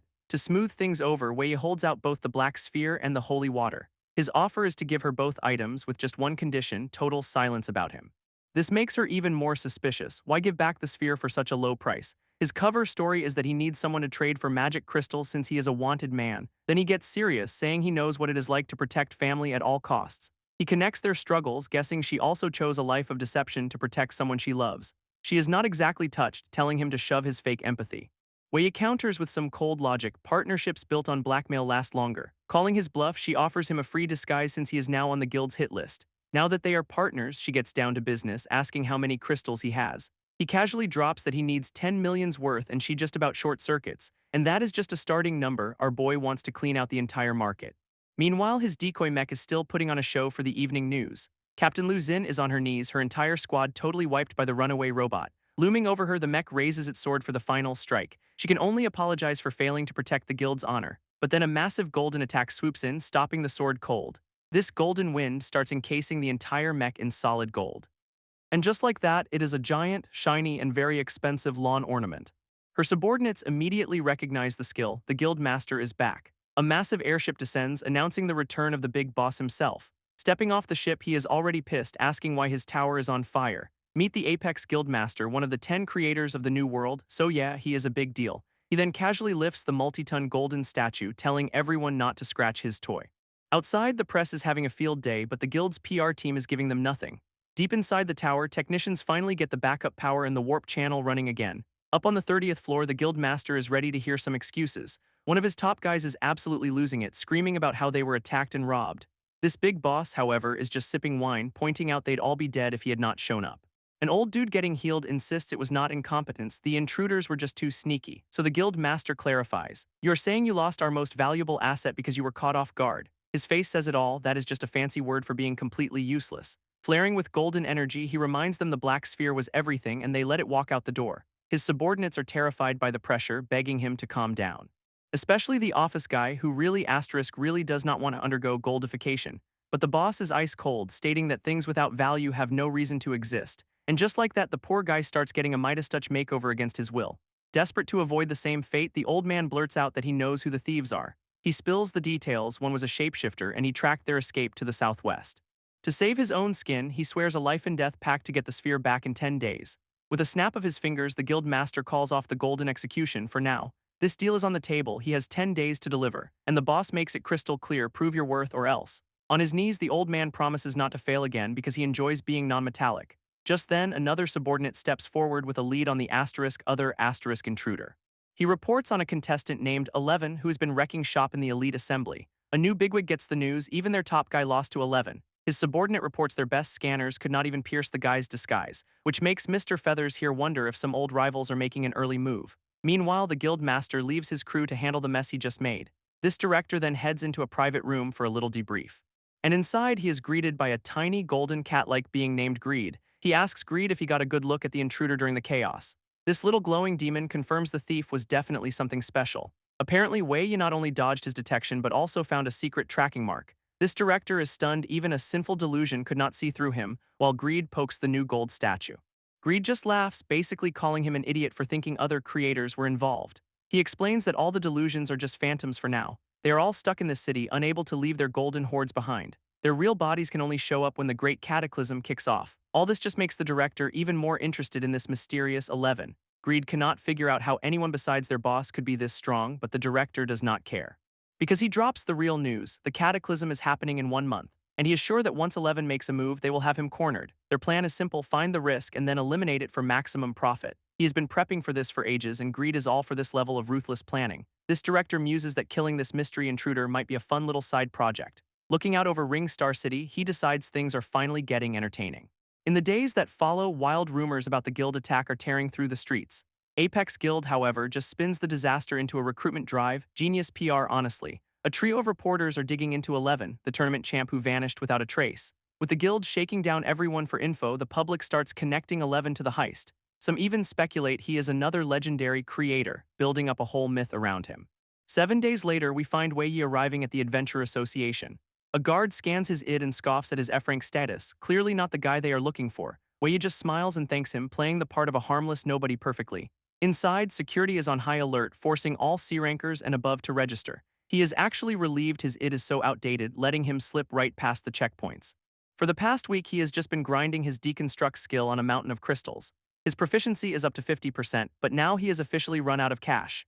After burning through 20 million in crystals, he hits the universal truth: you are always broke when you need it most. Determined to earn more, he heads out, wondering if he will run into anyone he knows. And right on cue, a fight breaks out between two teams, one being the infamous Vicious Dogs. His eyes lock onto a familiar face in the crowd. It is the reporter, Sister Lin Xiang. She is bravely confronting the thugs, accusing them of stealing their spot and hurting her friend. This lead punk just sneers, calling them low-rank trash before declaring the spot is his now. So the two teams are in a standoff right in front of the dungeon gate. This punk leader of the Vicious Dogs tells them to scram, declaring he is taking their slot. But Sister Lin Xiang is not backing down, saying they reserved it fair and square. She was actually just waiting for Wei Yi to join so he could get a good payday. One of her teammates desperately calls out to the administrator for some help, and the admin's brilliant solution is to just let them fight for it, peak conflict resolution. Her shield bearer is completely floored by this absolute lack of adult supervision. This Vicious Dog's leader, however, is loving this, drawing his glowing red sword. With a psycho grin, he threatens to make them all bleed for wasting his time. He immediately launches a magic breaker blade right at their tank, who realizes a little too late that the skill is a hard counter to shields. His defense just shatters, sending the poor guy flying backwards. Lin Xiang orders her team to heal him while she steps up to fight the leader herself. Her magic blasts get swatted away like they are nothing. She knows she is at a huge disadvantage, a lower-ranked mage against an assassin. He is already gloating about how he is going to butcher her entire team, when a hand just casually stops his blade mid-swing, and it is Wei Yi. Both Lin Xiang and the thug are completely stunned into silence. Crackling with energy, Wei Yi tells the guy he is not even worthy of fighting their leader. Her whole team just stares, realizing their F-rank junior is the one saving them. Lin Xiang screams for him to watch out, absolutely terrified for her F-rank junior. This thug leader is just disgusted, threatening to crush this random trash who interfered. With a roar, he lunges forward, swinging his glowing red sword for the kill. But Wei Yi's eyes just flash blue, activating his electromagnetic field. He ducks under the attack so casually it is almost insulting. Powering up with lightning, he accelerates for the perfect counter. This punk's face instantly shifts from cocky to "I have made a huge mistake," and a supercharged fist connects squarely with his jaw. This impact sends the guy flying backwards, his weapons scattering through the air. He crashes into the wall behind his team, leaving a very satisfying dent. Their leader is left a twitching heap on the floor, completely out of the fight. Everyone's jaw is on the floor. The infamous C-rank bully got one-shotted. Wei Yi calmly asks if anyone else would like to continue the discussion. His goons wisely decide that saving their boss is a much better use of their time, so they grab their crumpled leader and make a very, very hasty exit. Lin Xiang is just relieved he is safe, and Wei Yi checks to see if she is all right. She is all smiles, saying she is fine and was just happy he was ready to level up. Our boy plays it humble, blaming it on luck and his opponent underestimating him. But her teammate calls him out. That was the C-rank leader of the Vicious Dogs he just flattened. Suddenly, the whole team is his new best friend, asking for training tips and sparring matches. Wei Yi's AI notes he is finally relaxed since hanging with friends means less backstabbing. Lin Xiang gets everyone's attention, reminding her meteor team it is time to head out. An administrator points them to a glowing blue portal. The demon's den raid is a go. Our boy's eyes light up at the thought of loot because being a hero is expensive. She officially invites him along, promising a payday that will keep him afloat for a while. Wei Yi is absolutely going, a hungry look on his face says it all. This team steps through the warp channel, ready for some dungeon crawling. They arrive in a rocky canyon, a menacing purple rift glowing in the distance. Some on-site techs check their gadgets, confirming the energy readings are stable. It is officially a C-rank dungeon, which means it is time for a joint raid. This team's tank is just in awe his first time seeing a real demon's den. Just then, another team shows up, already complaining about having to share the profits. Wei Yi realizes this is going to be a crowded party. And then a third team arrives, a creepy trio in masks calling themselves Nameless. Their leader looks like he flosses with barbed wire, definitely not here to make friends. His instincts screaming Wei asks for a scan, but they are blocking all detection. With all three teams assembled, the administrator starts the mission briefing. This objectives are simple: mine some rare stuff and exterminate the big boss monster. He adds that the guild will buy everything back and they can split the work however they see fit. This leader of the second team immediately declares they are hunting the boss. Mining is for peasants apparently. With the briefing over, the administrator asks which team will enter first. That arrogant team leader immediately volunteers, declaring they will take the boss kill. Not to be outdone, the masked leader of Nameless silently signals they are also going in. Seeing everyone rush ahead, Wei Yi decides to follow since his eyes analysis is done. But his little AI buddy drops some bad news. The masked leader is a heretic. Apparently, heretics power up by consuming souls and flesh, a very friendly class, I am sure. To make matters worse, the eye's scan reveals his followers are literally human corpses. Realizing everyone's already inside with these ghouls, Wei Yi knows this is a huge problem. With no time to waste, he stares down the ominous purple portal, and our boy walks right into the demon's den, ready for a fight. He stops to ask the administrator what happens if they run into real trouble inside, and the admin's brilliant answer is you handle it, unless it is a major incident. Inside the cave, his teammate waves him over, explaining they are all locked in until the boss is dead. There is the Nameless team looking extra menacing now that we know they are just puppets. His eyes glowing blue, Wei Yi accepts the obvious, he will have to handle this himself. As team leader, Lin Xiang tells everyone to be careful, trying to figure out what they are up against. This environment is dark and damp, perfect reptile habitat, Wei Yi notes. Sure enough, the team's tank finds a scale, still carrying some kind of scent. Just as he is about to touch it, Wei Yi yells that it is covered in snake venom, prompting a very dignified yelp. Looking deeper into the cavern, they confirm their fears. It is a den of venomous snakes. This team hits a fork, noting the arrogant horned horse team already went left. Lin Xiang decides they will take the right path since it is wider and easier to navigate. Meanwhile, the creepy Nameless crew is just stalking the other team from the shadows. Wei Yi glances back, his danger sense still screaming at him. And what a coincidence, the heretic leader also decides to take the right path. So now the soul leading ghouls are following directly behind Wei Yi's group. Lin Xiang asks about his earlier warning, and he confirms they are probably hunting people, not monsters.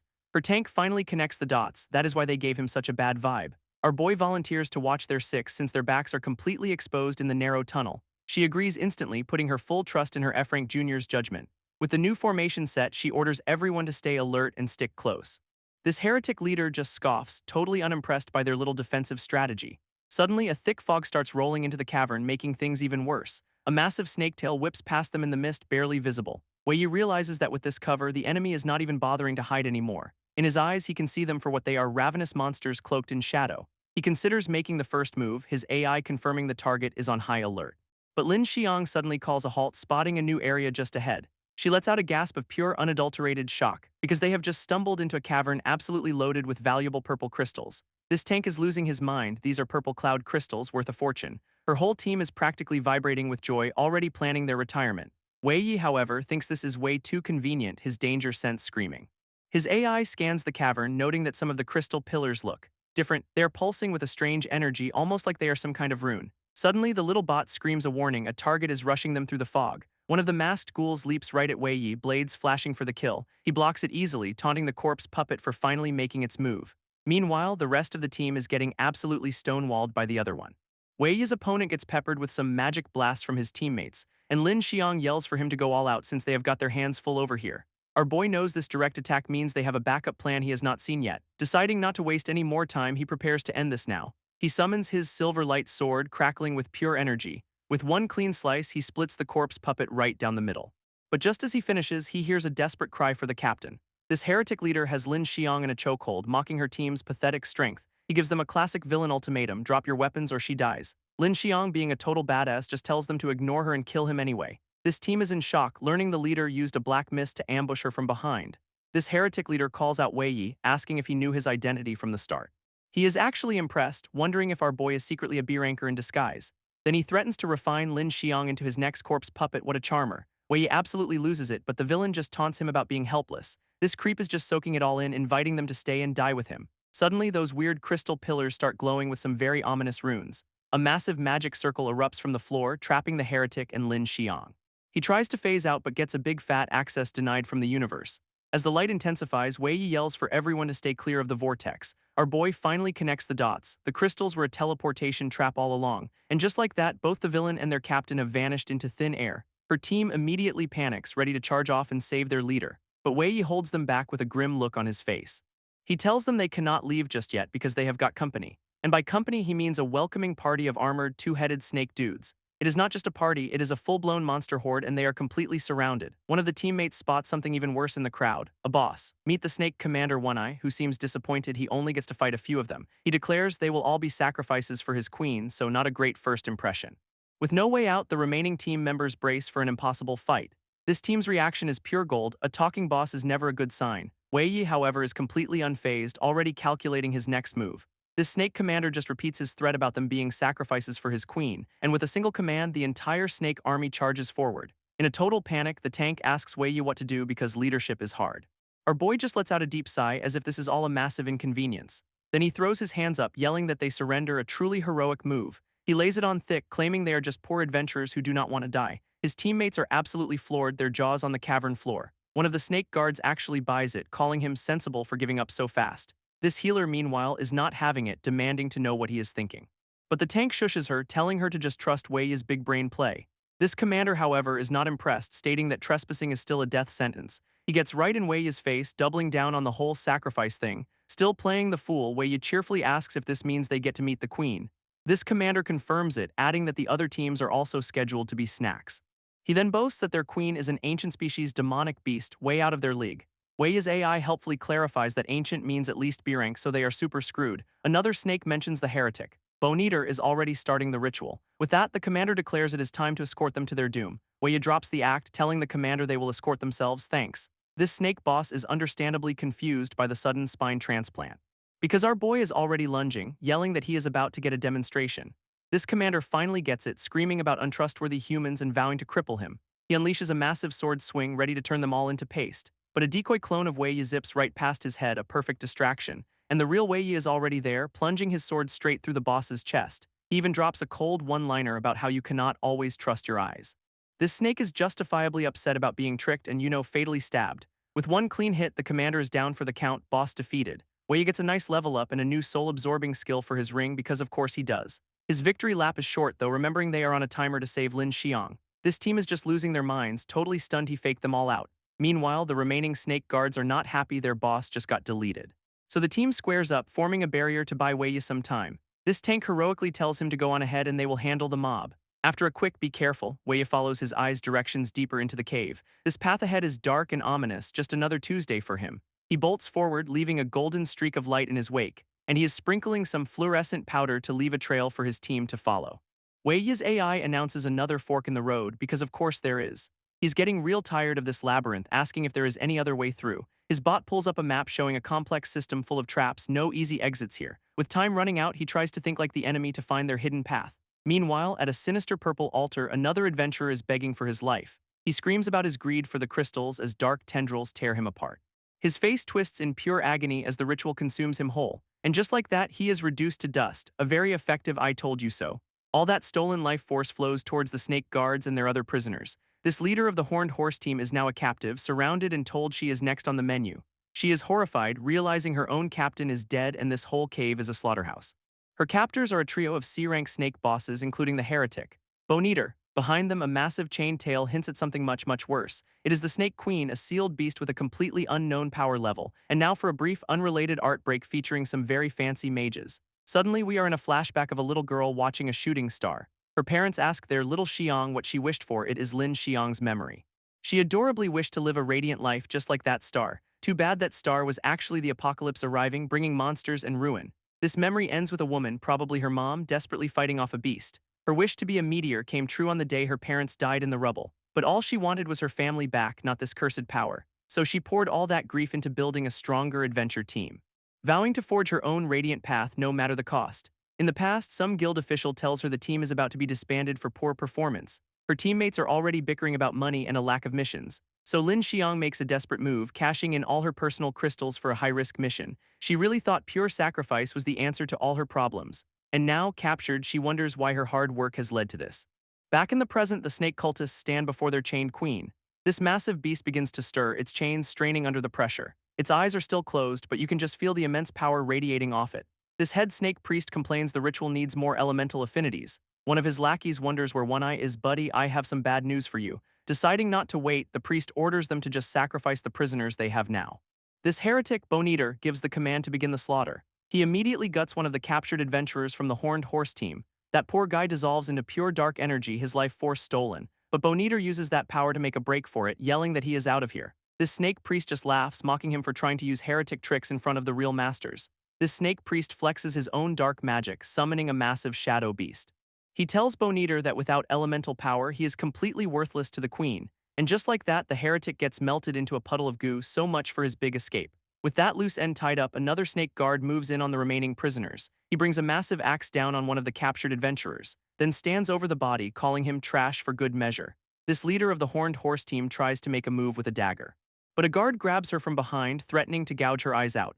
This head priest declares she is the only one left who is a worthy sacrifice. She defiantly asks if their whole plan is just to awaken the monster behind them. That insolence earns her a few dark spikes right through the gut. He is furious, yelling that Queen Lamia is their guardian deity. Then he explains that humans are basically just walking batteries of elemental power.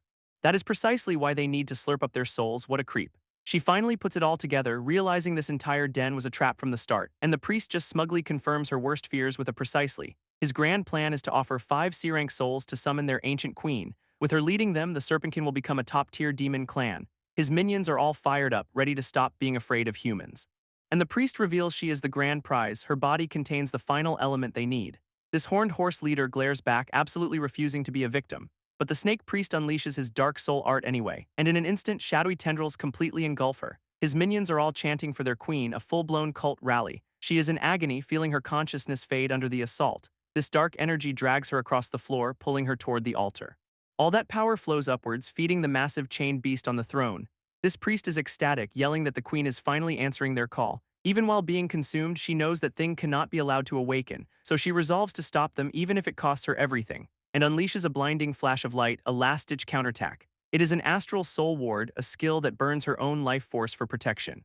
This snake priest is surprised she has a soul protection move, but he just mocks her for dragging it out, saying the altar will win eventually. He even asks if she is waiting for someone to come rescue her. Oh, you sweet summer child. Then he boasts that no one can find this place, so she should just give up. At that exact moment, the ceiling explodes in a shower of rock and light, and down drops Wei Yi, crashing the party with style. This priest is completely floored, his impenetrable fortress speech aging like milk. Our boy just holds up a glowing cube ready to deconstruct this entire ritual. Wei Yi's little cube locks onto the altar, ready to ruin some snake people's day. This head priest immediately starts screaming for his minions to stop him. His goons scramble forward, but they are way too late for this party. With a single touch, Wei Yi's skill deconstructs the altar back into basic stone blocks.